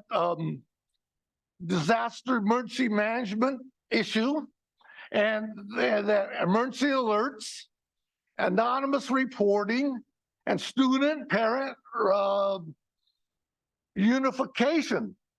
This information should be discussed and presented here so our whole school district is familiar and knows what we're doing in the case of emergency alerts. Thank you, Mr. Bettis.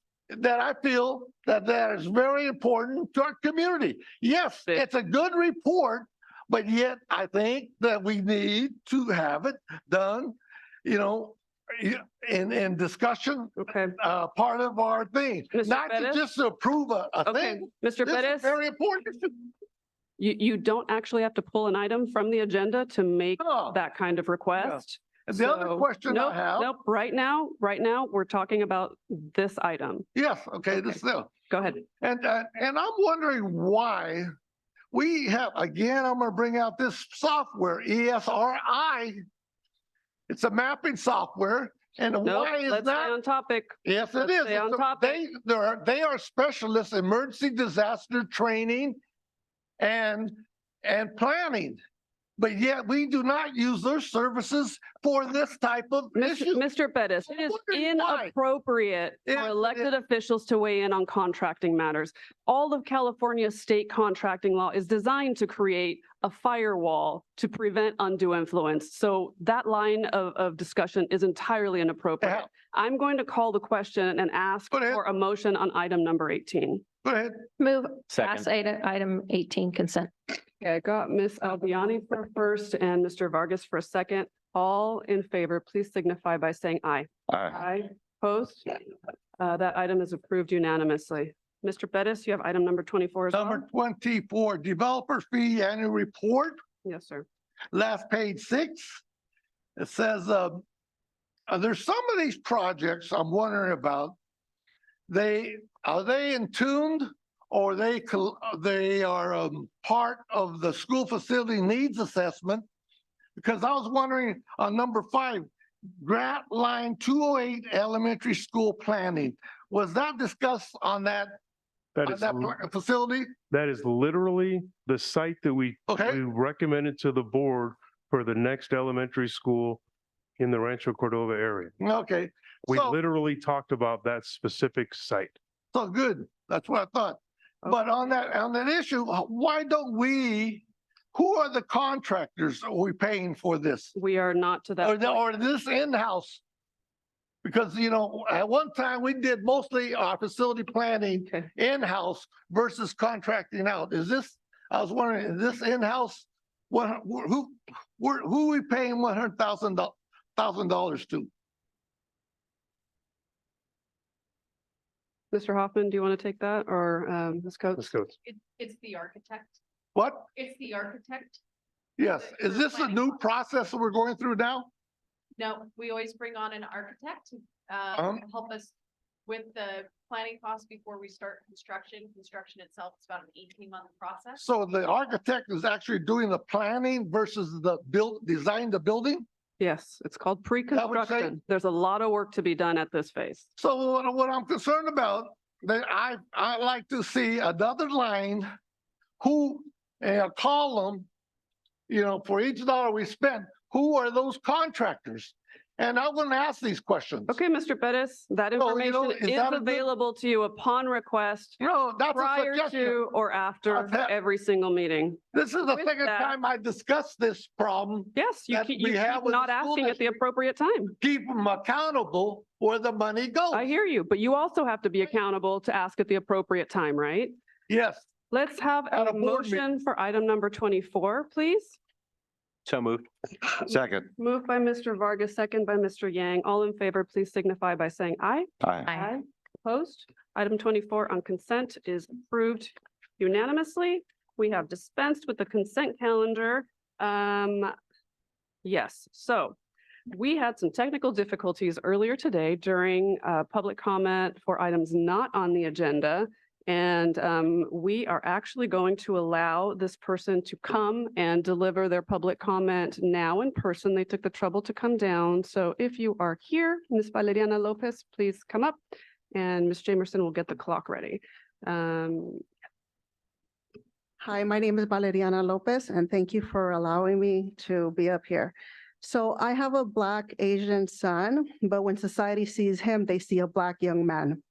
A month ago, on October 13, my son was suspended with the recommendation of expulsion.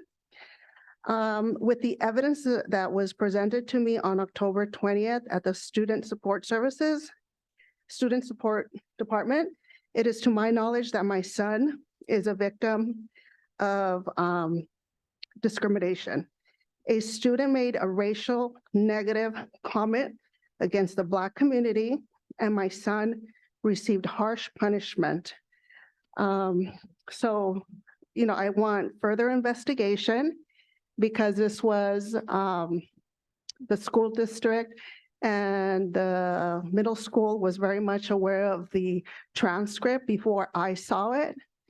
And I just want to bring awareness and I want further investigation. September 7th, there was a letter sent out from the Department of Education to replace discipline with support. And I feel like these practices are being ignored. Thank you. Thank you.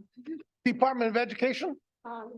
Yes, on September 7th, I found a letter online. I would like to have a copy of that, please. Mr. Bettis, we're not having a Yes. back and forth during public comment. Thank you. Okay, I think all board members should have it. you don't speak for them, sir. They can speak for Yes. themselves. So we are. Okay, going to- I would like to receive a copy of that letter so I can see what the concerns lovely. are. That's lovely. Folks, I'm going to pause right now at 8:33. I'm going to do a 5-minute break and then we're going to come back to bargaining units and our report and discussion for the evening. Thank you.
Okay, folks, we're going to proceed with our meeting. If I could get board members back up to the dais and if everyone else could take their seats, I would appreciate it. Next item on our agenda is bargaining units. Do we have any bargaining units who wish to address the board tonight? All right. And with that, we're going to move on to our family and community engagement update. Ms. Lavasser. Like that pause. Make this up.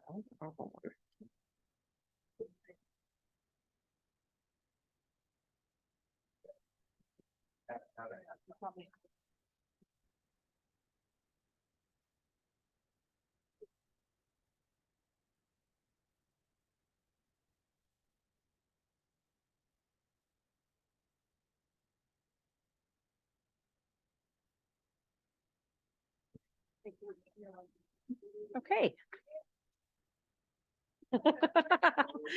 Good evening. Kind of feels like it.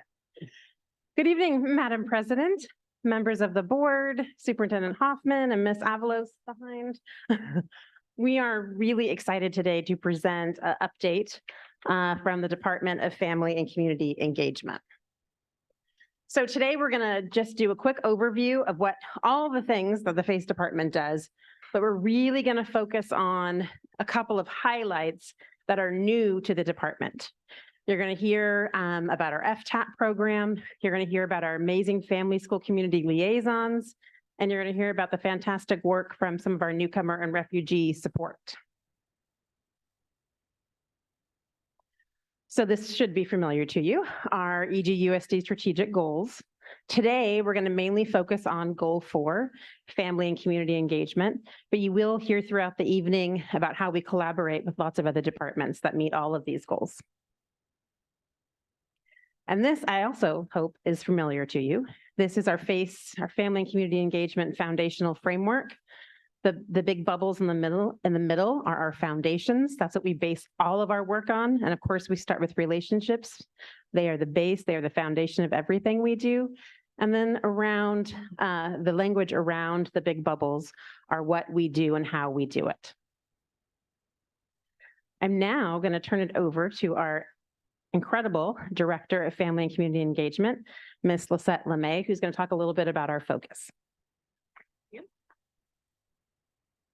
Good evening, Madam Board President, members of the board, Superintendent Hoffman, and Ms. Avalos. Thank you for another opportunity to share about the impactful work the dynamic FACE team is doing with family engagement. Our focus for family engagement is ensuring that caregivers are equipped to support their students in knowing how they're doing currently at any time during the school year, knowing what their students are expected to learn, and most importantly, how to help their students academically, behaviorally, socially, emotionally, and with school attendance. To this end, Dr. Steve Constantino reminds us that family engagement is a process, not an event or a series of events. To support this focus, we implement strategies and practices that are holistic in nature, that promote both, that promote both community building. I'm ready to go.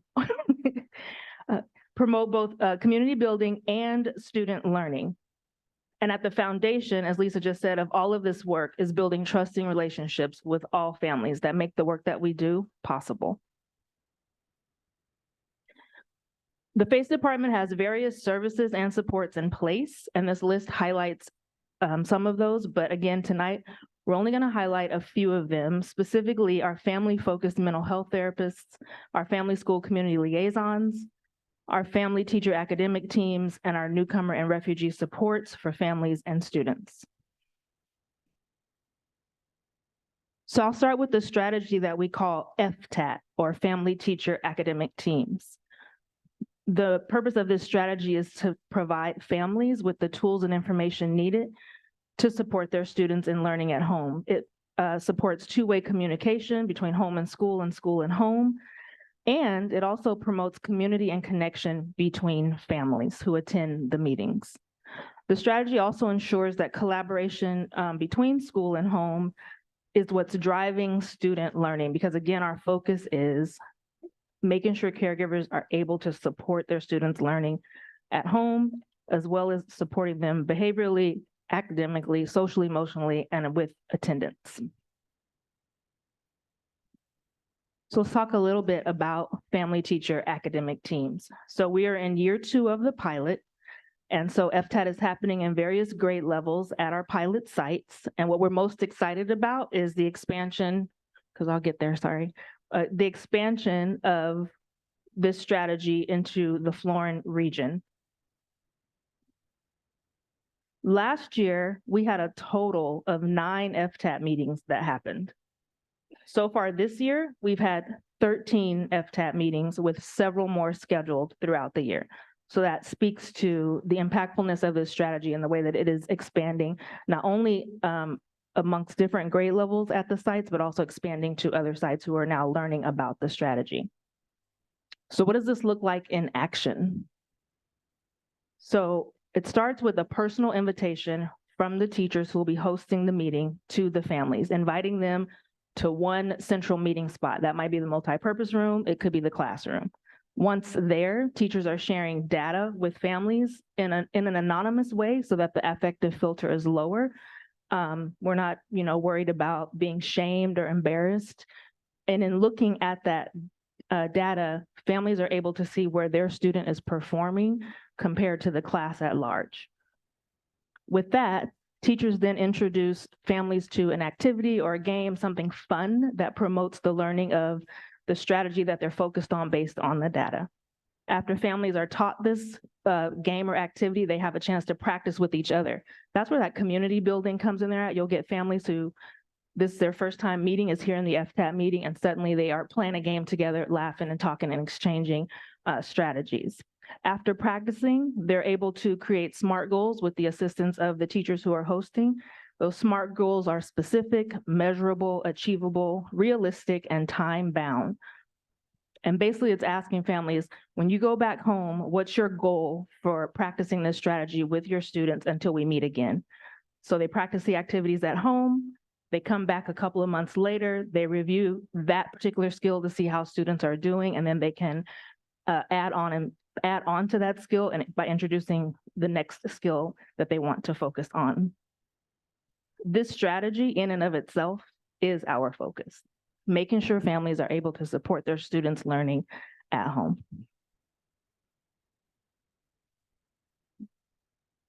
We're able to gather feedback and input from families, teachers, staff, admin, and sometimes the students in real time. And what we're hearing from them across the board, they find this strategy to be helpful. They appreciate the community building aspect of it, and they really appreciate learning how to help their children learn at home. Again, that's the focus. So with that, we're going to do a slight shift, and I'm going to call up Antonia Slagle, who is our program specialist leading our family and community support team. And she's going to highlight the work of our family-focused mental health therapists and our liaisons.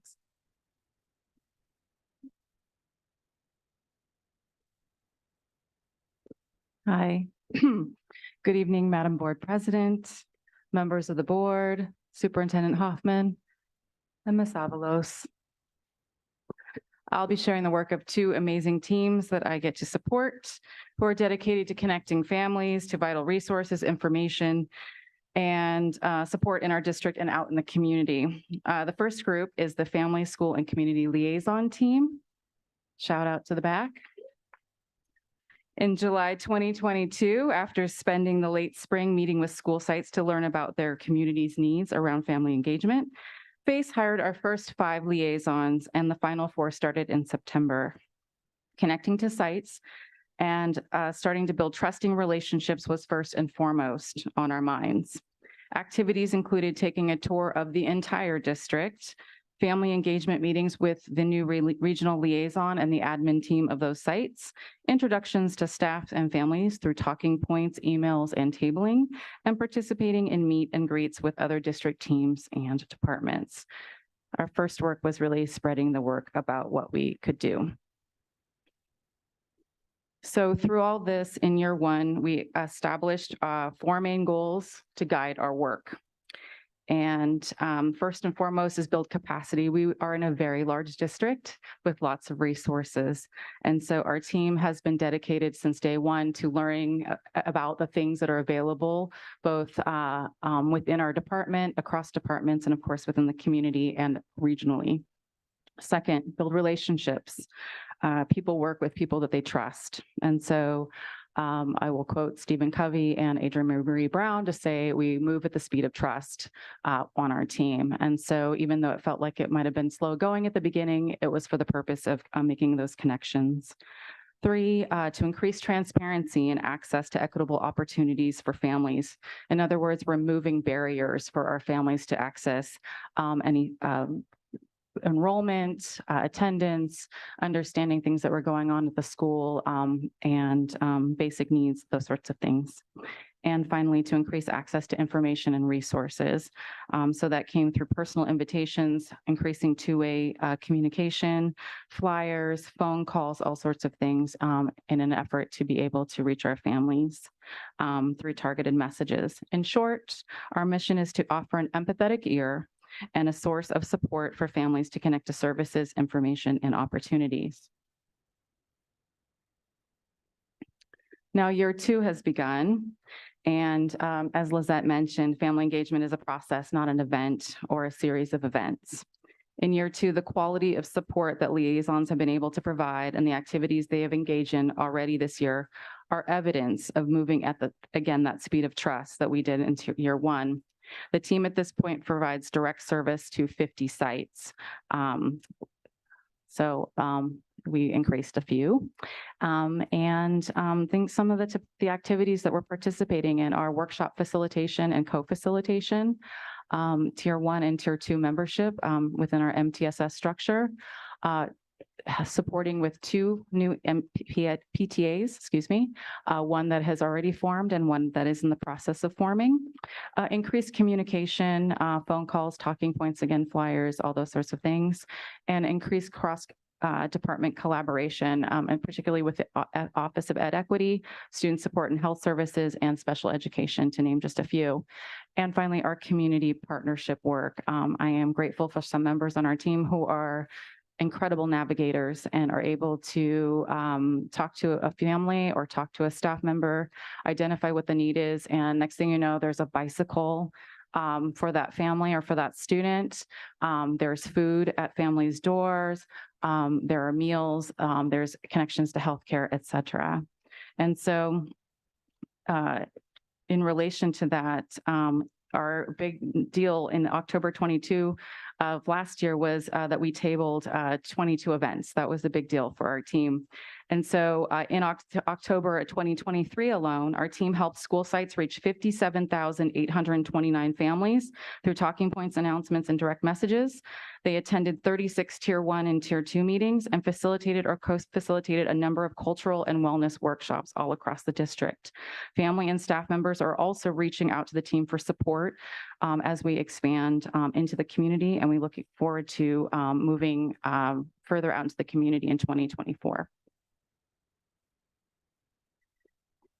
And another amazing duo is our family MHT support team.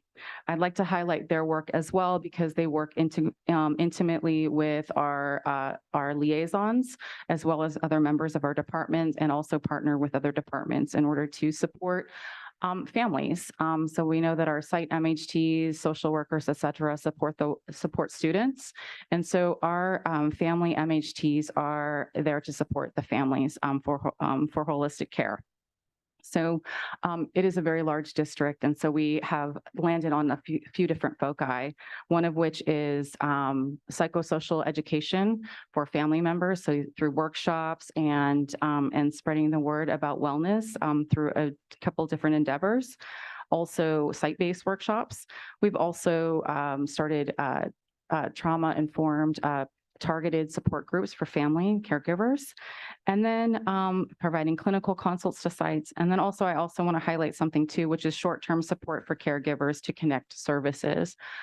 So we know that when families are in need of services, oftentimes the navigation and the social emotional support that they need in the meantime is critical. And so our two district MHTs are work with families in the short term to get them connected with long-term support services. So I'm very excited for them as well. And now with that, I'd like to introduce Lucy Bollinger, our Thank you. Good evening, Madam Board President, members of the board, Superintendent Hoffman, and Ms. Avalos. One of the teams I'm fortunate enough to be part of is our FACE Newcomer and Refugee Support Team. With our Newcomer Refugee Coordinator, Jenny Smith, our staff, who I lovingly refer to as our Welcome Dream Team, is made up of our multilingual colleagues, many who have lived the refugee experience. Thank you. Multilingual colleagues, many who have lived in the refugee or immigrant experience. We see our team as cultural concierges. Just like when one goes to a fancy hotel and a concierge is there to meet the needs of the guests, our team goes above and beyond to exceed the expectations of our newcomer and refugee families. From navigating the line at the DMV, providing food and hygiene kits, explaining the regional busing services, to supporting communication between home and school. We know it is not family circumstances that determine engagement, but rather our response to those circumstances that will make the difference. Over the last year, we've seen the years in the making dream of our newcomer welcome centers come to fruition. Based on space, resettlement agency data, populations we serve, and ease of transportation, we have 4 locations which serve the entire district. 2 in shared spaces at Jackman and Florin High School, and 2 standalone portables at Monterey Trail High School and Laguna Creek High School. We continue to develop them into resource-rich community hubs based on family needs. Our resources are enriched with our community partnerships, such as La Familia, MAS, the Muslim American Society, and CARE, the Council on American Islamic Relations, partnering for Know Your Rights trainings, student leadership, and Muslim student associations, one of which just started today. This year, we have prioritized visibility and communication about our services and support to sites and families, from brochures to professional learning to presentations at sites and in the community. We continue to honor the assets our multilingual newcomer refugee families bring to our district. Each day, our team finds opportunities to say yes to the newcomer refugee families and sites we support. While this is not an exhaustive list, these are some of the main supports and services we provide. This year, our team has started a variety of ongoing caregiver groups, each session building knowledge of the English language, U.S. school system, and building relationships amongst the caregivers. Our current groups include Cantonese caregivers and moms from Afghanistan. Collaboration across district departments is also key to our success, such as partnering with English Learner Services in building collective ownership and welcoming newcomer students with their Welcome Inclusion Process pilot, working with Student Support Health Services to partner with Sacramento Food Bank for monthly food boxes and an upcoming bi-monthly farmers market style food distribution, and partnerships with Community Health Works, formerly Covered Sacramento, to have a weekly staff person at a newcomer welcome center to support with Medi-Cal applications, renewal, and navigation of the health system and appointments. With all these inputs, we are continually evaluating our supports and services, which Director Lemay will speak to now.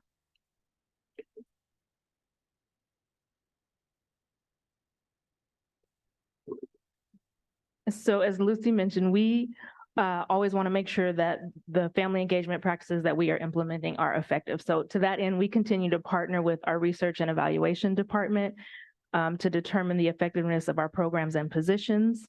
We continue to seek feedback from families from using surveys as well as workshop evaluations. And all of this is in the spirit of continuous improvement to make sure that we are hitting our targets.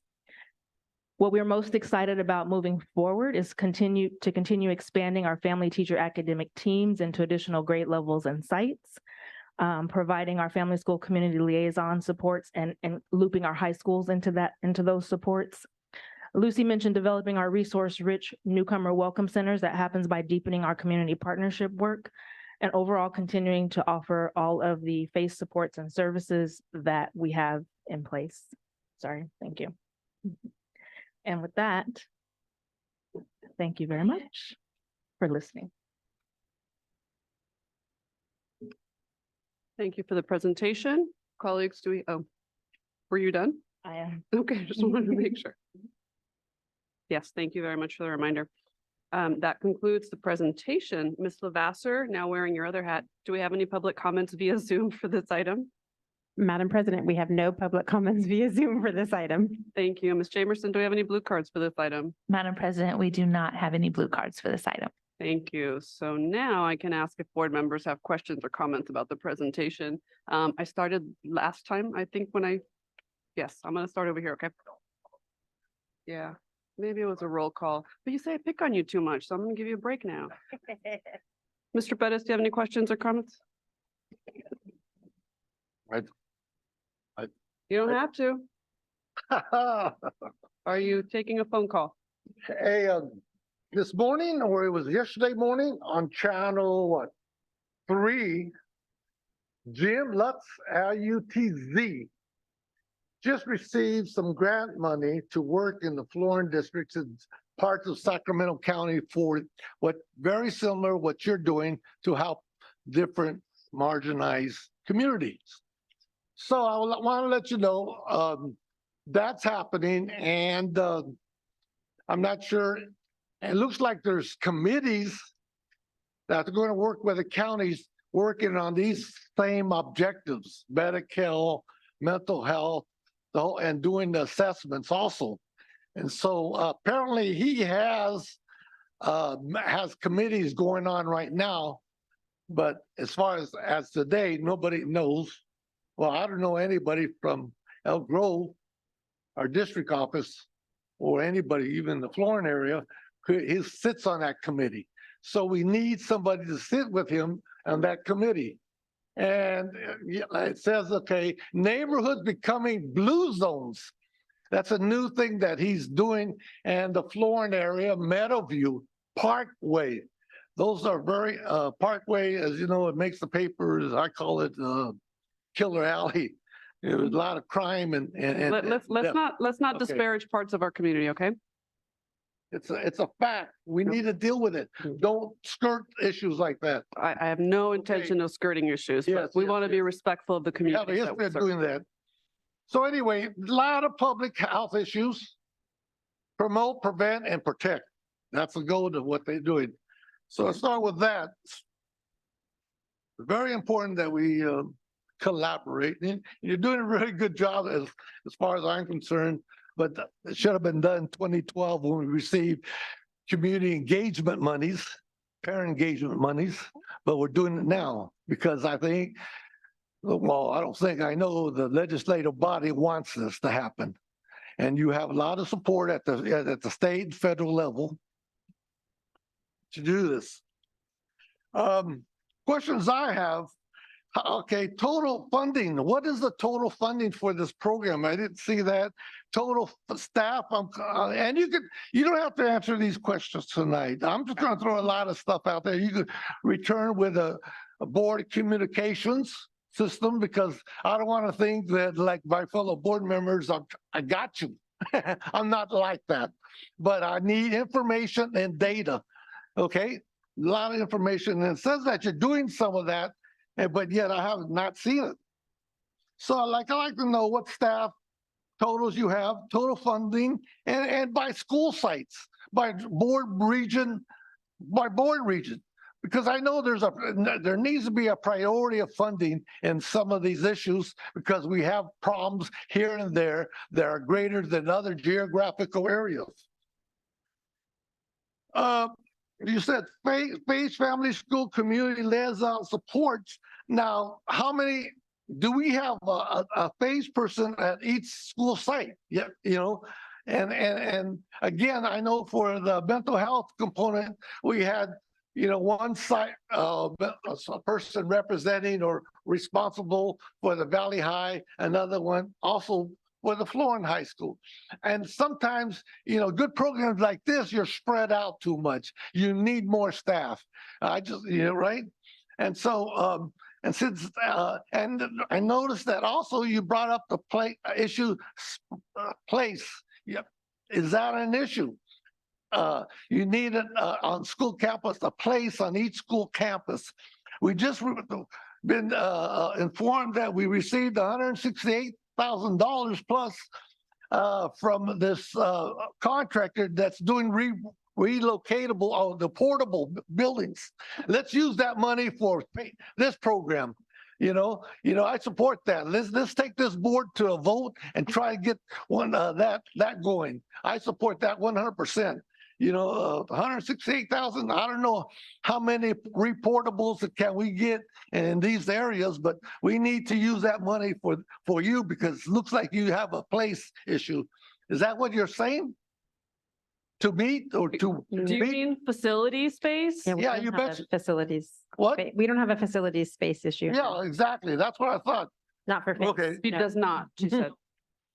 So what were you referring to, place? Somebody I'm not sure I'm following. you Okay, yeah, exactly. somebody said that there was an issue regarding place. To me, okay, I caught on that really There's a good. share, there's two sites that are using a shared space and two sites that Shared have space. in. Well, it should be shared Sometimes space. shared is a I good- think you need a dedicated person, place and persons at each school site.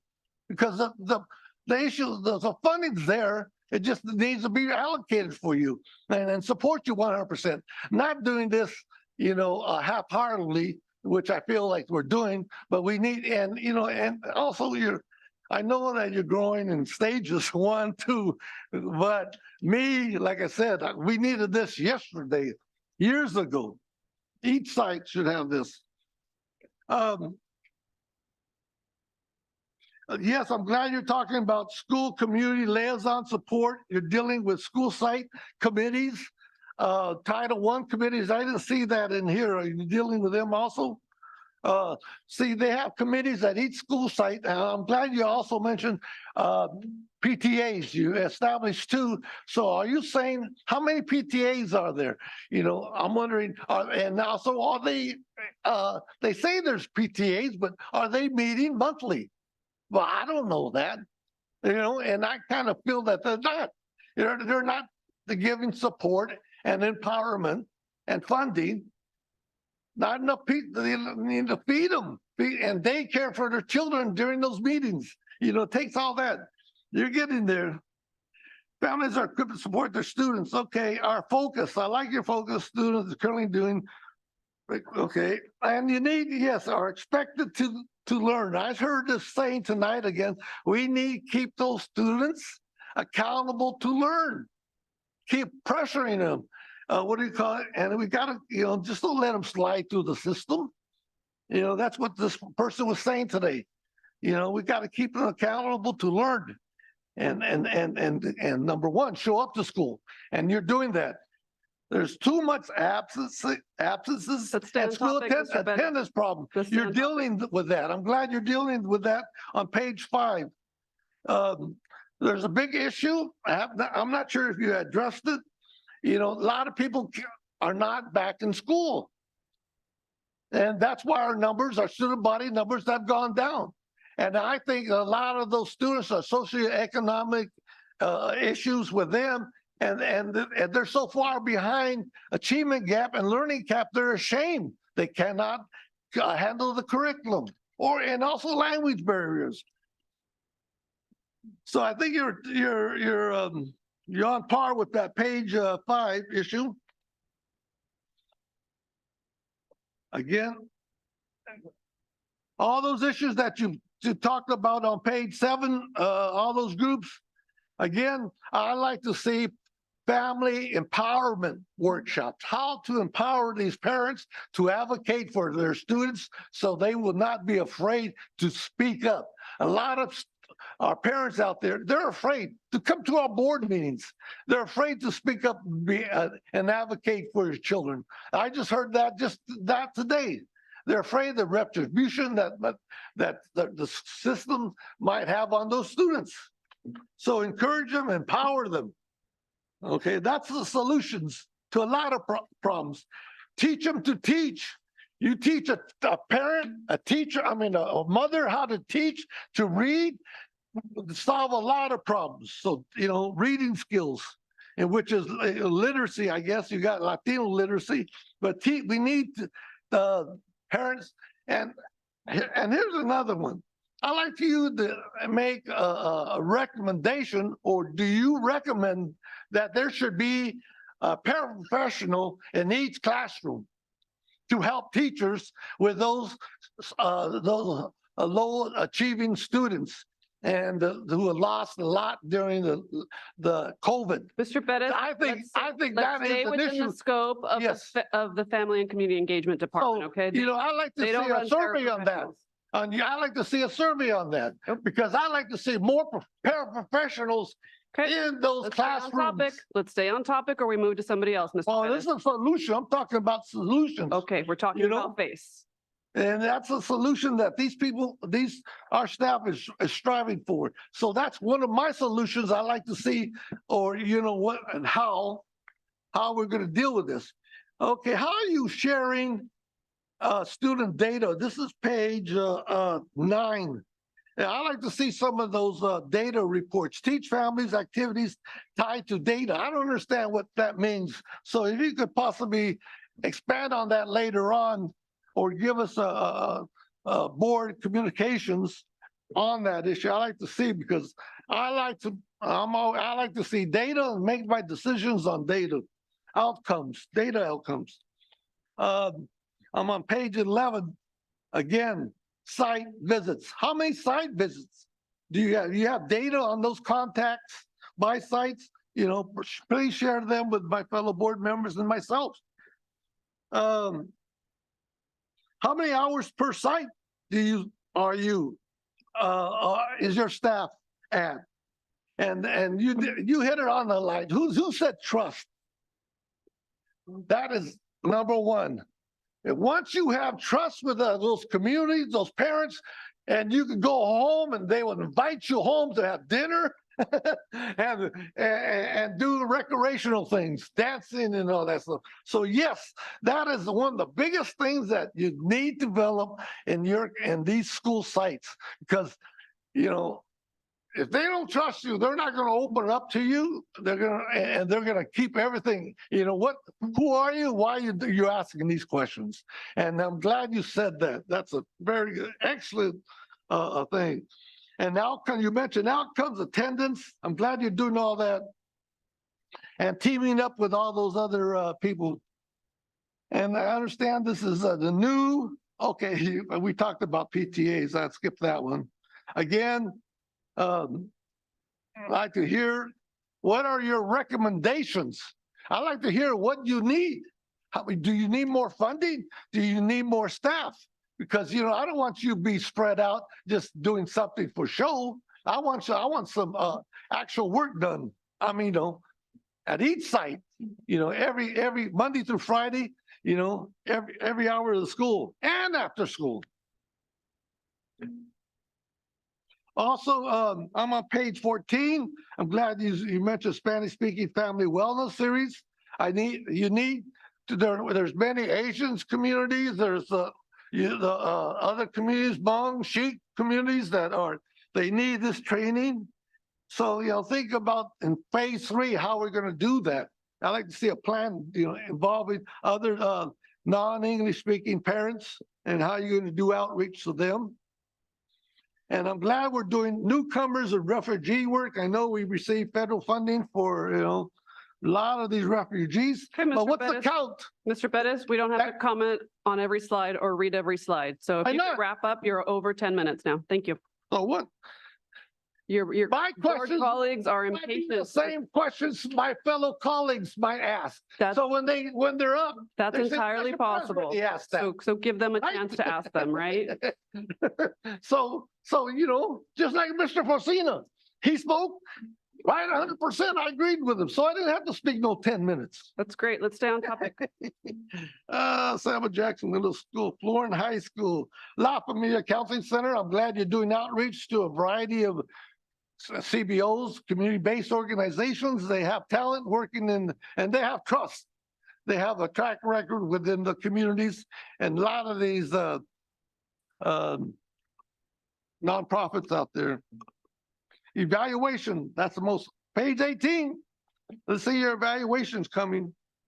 And this is very similar to school climate, LCIF funding. You're improving school climate. So whatever they're doing those reports and school climate of those schools, you're improving school climate as a group in your program. So you almost collaborate with their report and research, because once you improve school climate, and people feel safe, the health and safety of those individuals, they have better outcomes. The studies are done, a proven fact. No bullying. That's it. Thank you, Mr. Bettis. Mr. Vargas, do you have any questions or Right. comments on this topic? Sure. Just starting with general comment, thank you. I think this was a great presentation. In particular, one of the things that I appreciated about this sort of set of programs that we're talking about is it seems like you are trying really hard to focus on hard to reach, high need families in particular. And that comes out in the use of trauma-informed parent support groups, home visits. A lot of these items and these programs sort of are geared towards getting in front of parents who really need that attention and support, and at the end of the day, to the benefit of the kids who come from families that are often harder to reach. And so I think that these particular programs are incredibly important for that particular purpose, and so I guess I have a couple of questions that I will ask later, so as not to be a nerd during board time. But one of the questions I am curious about is we are at our last meeting, we were discussing, funding reductions in certain areas, and some of those reductions come from FACE in particular and the FTAT program. That sounds like a Star Wars name, and only the other Star Wars nerds in the room are going to understand that. So the question that I have related to that, since we are talking about some of those being one-time funding and coming from one-time funding sources, is did you get what you needed out of that? And is that, is there anything else that you're going to need from either one-time funding or ongoing funding that we haven't anticipated yet?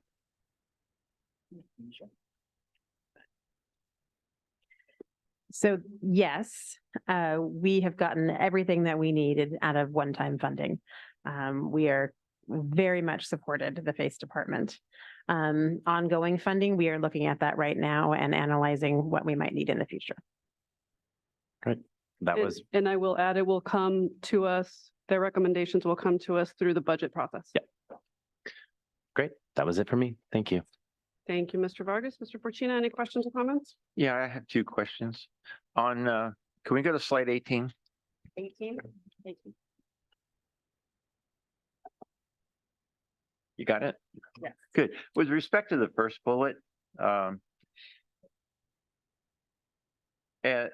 there's three items there, and so is it right for me to presume those are the three things that you're working on with research and eval?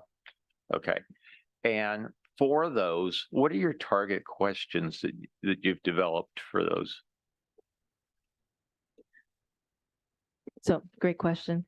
Our target questions, anytime that we're evaluating anything, is what are the inputs and what are our expected outputs? And that's what RED helps us to look at, whether we're looking at logic models, home visit logs, the way or the program and continuation implementation continuum, because that's a mouthful, the PIC.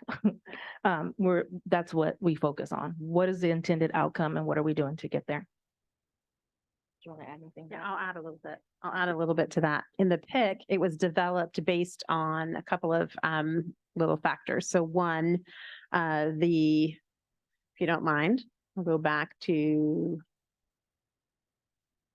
this. So years ago, when Red started developing picks, they came to FACE and said, what should we evaluate at school sites, how the programs are working at school sites? So we used our 5 pillars and created questions, research-based questions from Dr. Karen Mapp and the U.S. Department of Ed and their work on how you build relationships with families, how you collaborate, how you develop families and staff, because you have to do both, how you interact with families and community, and then how is all that linked to learning? So we base our questions on that, and schools fill that out, school site councils fill that out, our ELAC, our leadership teams at school sites. And then the one other area in the PIC are questions focused on welcoming school environments. What does it physically look like? What does the language look like that goes out to families? Those types of things. And have you completed data for previous years that you've utilized for this year? Yes. So we started and then COVID hit. So we paused for a little bit, but now we have picked that back up and all school sites are filling out the PIC currently. Okay. Second question. The bullet says you continue to survey parents, guardians, and staff. One the topic we've spent lots of time on. And I've spent time with you, Lisa. So what is FACE doing and or doing differently than what the district has done in the past to ensure that you get a good response rate? Let's start. It's a great question. A couple of things. One, in the hiring and expansion of FACE, we made sure that we hired a very diverse group of employees. We wanted the FACE department to look like our students and families. So that was one. By doing that, creating these family school community liaisons, our program educators in our newcomer centers, we're surveying families in different ways. For example, at the immunization clinics, we meet with families. Any family that comes to a clinic meets with a FACE department employee. We get them on parent view. We ask them questions about how we can best serve them. So that's one way. We also are at school sites working with families.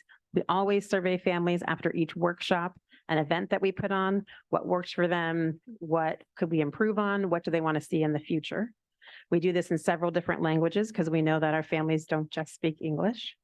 One area that we found out in a survey from a particular school site was that our deaf and hard of hearing families were not getting what they needed.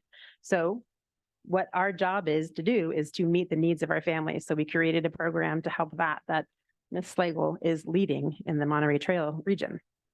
I could go on and on. Talking Points has been a game changer in how we communicate with parents and how we can put in links to get that out, surveys out to families as well.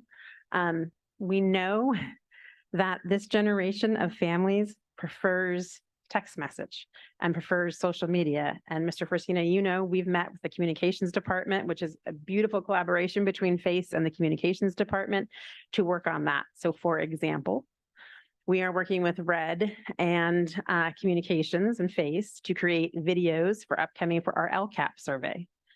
What did we ask in the past? What did we do with that information? And then here's the survey coming up in the future. So we're exploring different ways because we know families take in information in different ways. Yeah, that's a good point that you just brought up because I do believe that a key factor in low return is that parents say to themselves, why should I bother? I have said such and such and nothing ever happened, or they don't know what happened. So here's another survey. And so that's important, Lisa. Thank you. Thank you, Mr. Fortuna. Anything, Ms. Segala? I just have a couple comments. I just want to say the work that you have done and are doing is amazing. I'm part of a club on my campus that has received enormous support from the FACE department. So thank you for the work you guys are putting in every day. Thank you. Ms. Jamerson, any questions or comments? I just wanted to say thank you so much for the presentation. I love your philosophy of family engagement is a process, not an event or a series of events, because that really just goes to the transformational work that takes place with family engagement versus transactional. So I love that that statement. I had a question about the FTAT. Let me go back to my slide. Really, it was just questioning when the teachers are holding these events and they're inviting the parents to come, how is the turnout like? And, you know, because I know that it's difficult to get parents there after hours or guardians or supporters. So how are they being successful in having a strong attendance? So a couple of things, great question, by the way. I know two things. One, the sites have already conducted home visits. They're practicing home visitors. So they've already done the first step in building the trust and the relationships with families. And then the invitation is personal. It's a personal invite to come to the meeting, and it's made explicitly clear why you need to be here, what you're going to learn, how it's going to benefit you and your student. And so we've seen amazing turnout. If you don't mind, I'll go to this picture. Those are actual pictures of FTAT meetings happening at our sites. Lucy leads the team of resource teachers that facilitate and help teachers host the FTAT meetings, and they send us pictures all the time during the meetings. And it's amazing to see multi-purpose rooms and classrooms full of diverse families, different languages. Sometimes we have interpreters on site to make sure families can access the information. So the turnout is great. And then families come and they have that experience, and guess what they do? They go back and tell their neighbor, their friend, their cousin, right? If your teacher invites you to this is why you need to go. So it's building the relationship and the trust first, and then it's the personal aspect of the invitation with an explicit understanding of why this is important. Love it. Thank you. Thank you. And then Mr. Fortuna touched on it a bit in terms of the evaluation and continuous improvement. Knowing that you're collecting that information and that data is so helpful for us when it comes to budgeting and looking at where we place that money. So I appreciate that you're thoughtful about trying to collect that. I know, again, sometimes it's hard to collect qualitative data and really show the impact. And especially when you're doing transformative work, it can be slow sometimes seeing, these huge impacts, but incremental impact is so essential to being able to grow that. So thank you for your commitment to that. Thank you. Jamerson, Ms. Albiani? Most of the questions have been asked. I just want to be, a witness to some of these things. I have gone through the home visit training and been on home visits, and the positivity of that. And Michael, I just wanted to, they're not a targeted visit. Home visits are for everybody. And it's amazing. I was able to go on 3 and go through the whole training with new teachers. And I think that is a huge trust builder. Okay. So then we went there, and then I was able to participate and attend my first FTAT the other night. And oh my goodness, they figured out how to budget. It had food. They had carrots. They had cucumbers for kids who aren't eating anything else. They had salad for parents. They had pizza for people. It was a huge win. And they said where their child is in a very discreet way, so they know what they're doing. 2 interpreters were there. The staff was there. The principal was walking around holding someone's baby for the majority of the time. They're giving you their infants. It is just amazing the amount of support. The secretarial staff came and served the dinner. The janitor came in. It's very impressive. And they don't do it once a year, they do it 3 times a year. And so you get that, and then they don't give up on you, and they teach you how to make a SMART goal. And I didn't know how to make a SMART goal when I was 17 years old, or I mean, I think I learned it in college, but it's an incredible skill for every single person in the room, and you're helping everybody and making that connection with your child. It'll blow your socks off. But here's one thing I just have to say, I'm an education geek. So they are doing literacy with second language families by using barcode scans to teach them and have an example when they work with their children. That could make you cry. It's amazing. They can do literacy training with kindergarten, first grade, and second grade students, and they have in their materials where they push on the barcode and someone explains it and does it with them, and then they can do it together. And this team supports our teachers to want to do it because they send the invitations and they take the RSVPs and they take that second layer that says you do a lot and you just need to do a little bit more off the pressure of our teachers. And they're so excited to be there and do the part they love because you teach because you love teaching. And it's just, obviously, I'm very wound up about the FTAT thing. Went to my first one. It was great. And then I also want to thank the liaisons that I've met and seen at the food bank. I know you've come to learn about some of our resources there, and I've seen you there as I spend a lot of time there. So thank you for the work you do. And it's really great work. Thank you. Thank you, Ms. Albany. Go ahead, Mr. Eating. I just want to start off by saying thank you, thank you, thank you.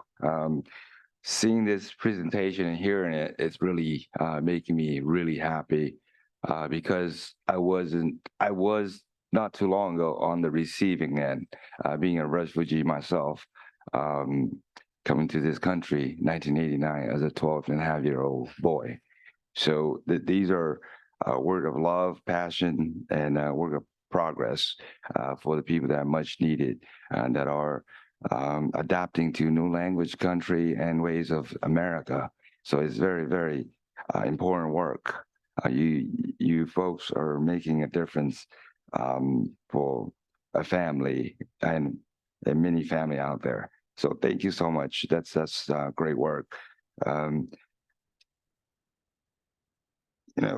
I think of this, I think of how I was, what I need, and how our family need, and the things that you guys are working on, like working on trauma cases, providing food, providing literacy, all of that stuff, definitely matters. And I saw the evolving, these programs evolving, and that's great.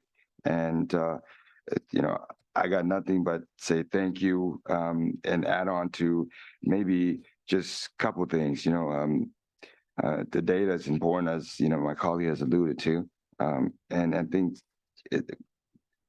we wanted to support the program for sure, so that we could change more lives and make more impact on lives.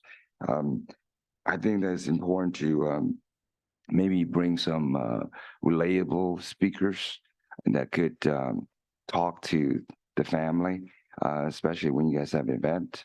I think, having the same background like refugees or whatnot, that is relatable and they see and they hear, the struggles that they're going through right now, but also success stories.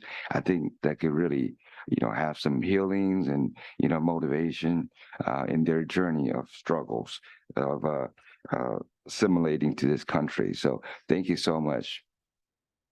I just wanted to add that our program educators that we've hired that Ms. Bollinger said earlier, yeah, all of them have a kind of experience that either being English as a second language learner or the newcomer refugee experience. So. And absolutely, that's great. And, and so what I'm saying is maybe in the platform, more people, have a presentation, to the group. Yeah, thank you so much. Thank you. One Yes, more. sir. Less than a minute. I was sent a clip this afternoon regarding the Drew show, the talk show this morning or the afternoon, regarding the Teacher of the Year, Miss Morales, from 2023. I would advise you get a clip of that and what this woman has done in her community as a teacher. She was,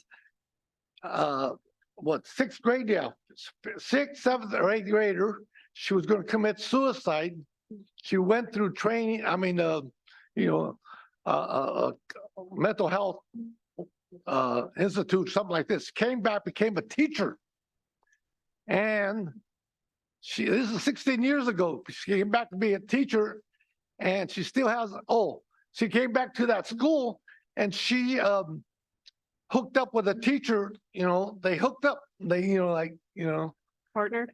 and she was assessed. She found somebody would hear her and talk to her and this and that. So it's so remarkable. You get the inspiration and some of the things that this teacher does in the classroom. She has I forgot what she calls it, an area what all these students and parents need to come to school. Like a health kit. A variety of things. Just see it. Or, I swear to God, man, I was so amazed. I had tears in the outcomes of this teacher as a result of the, a student teacher, a relationship with a teacher. And when she became a teacher because of her, and then what she's doing in her community. And the model she has is very similar. You could promote it within our school district. And she has she developed a community nonprofit, doing the same thing here. And let me know. Thank you, Mr. Bettis. Inspired. Thank you for a wonderful update and presentation. We are all eagerly, awaiting the next steps that you're going to take. Clearly the work that you do directly is very impactful and very exciting, but I'm going to add to the things that I would like to highlight, which is your, what did you call it? Your cross-department collaboration. The way that you affect the way others do their work is also tremendous. And, maybe you don't take as much credit for that, right? Because it's expanding your reach. I was able to participate in one of those, one of the sessions of the Spanish-speaking family wellness. And I got to say, just, oh my gosh, did they hit it out of the park? It was fantastic. And, I understand it's been a year of firsts. There's many things we're doing the first time. So, don't take this as a criticism. That is certainly something I would love to see rolled out to other language groups because it is just so incredibly valuable. And for my colleagues and for the members of the public, I forget what it was called, but it was essentially, the idea that we need to be able to take care of our own mental health as parents in order to do that job as parents, in order to support our kids. And, it was phenomenal. So, we need to do more of that. We need to do more of that for other folks. And I'm just so grateful for what you've been able to do so far and so excited to see where you take it in the future. Thank you so much. Go ahead, Mr. Hoffman. So just real quick, I want to say this is the work coming to fruition from years and years ago, where the board, made a decision to, have an office of family and community engagement. And when we did that, we went out and looked for the right person to do this work. And a logical thing would have been find a principal who's really good at getting parents to show up at school, because that was kind of our definition of parent engagement. And Lisa and the capacity she's built within this team, and now under Ms. LeMay, and everybody that's here, we appreciate you so much. But the basic concept of parents knowing what their kids are supposed to learn, knowing where they currently stand and what they can do at home to support them, that's the definition of parent engagement. And then showing up to events and doing all of those are all great things too. But in the end, if our parents know how to support their kids and those relationships exist, that's where we're going to make hay. And that's where we're going to make a difference. And that's what these folks are doing every single day. So thank you very much. Yeah. Thank you all.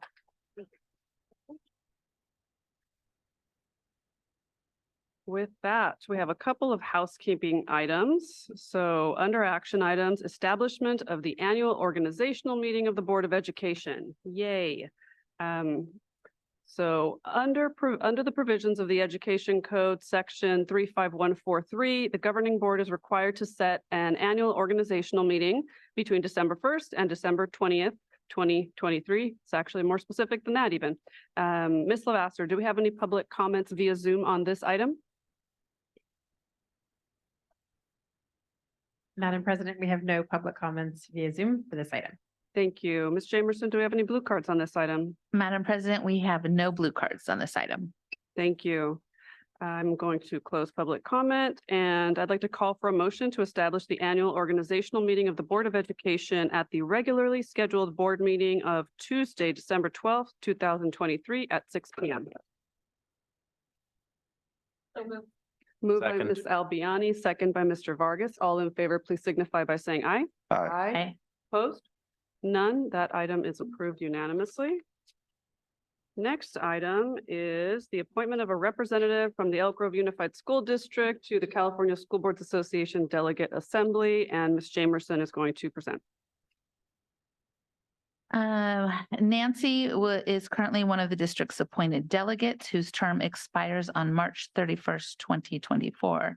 And she is still interested in being Elk Grove Unified's representative.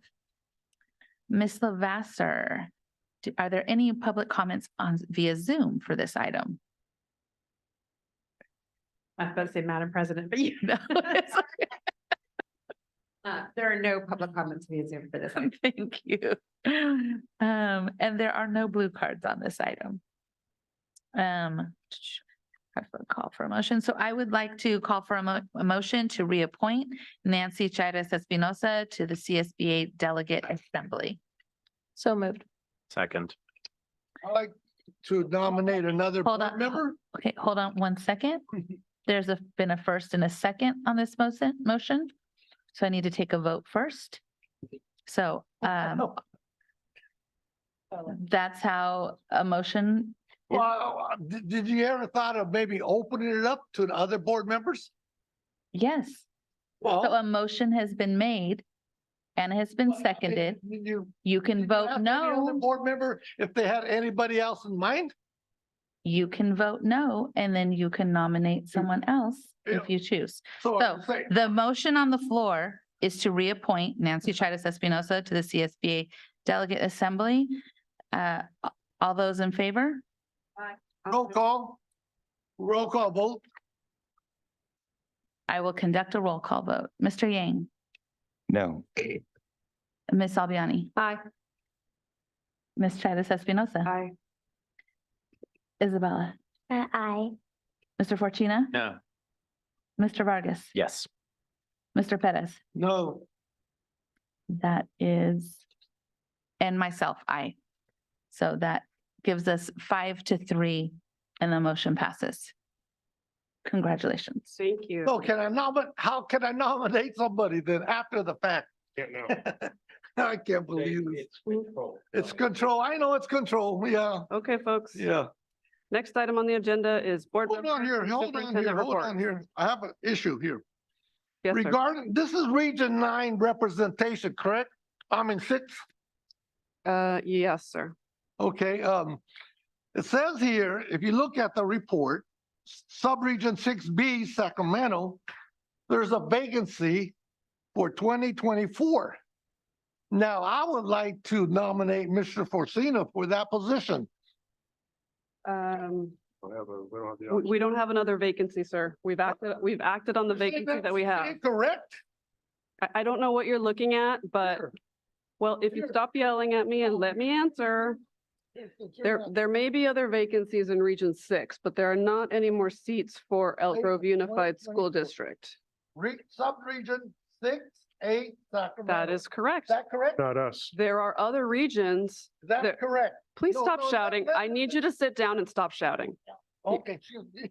Can you please take your seat? Is that correct? Mr. Bettis, I need you to take your seat. Thank you. Yes, Mr. Bettis is alluding to the fact that there are other vacancies for Region 6 Bigger than us. for other school districts. That's what I'm reading here. Yes, sir. Yes, sir. Having concluded that item, I'm going to move on to board member and superintendent reports. Do we have any board members or or does Mr. Superintendent wish to submit a report on organizational and committee meetings relative to the district and its operation? I don't know that we've had any recently. So seeing none, we have no items under consideration of future agenda items. I'm going to adjourn this meeting at 9:43 PM. Thank you all.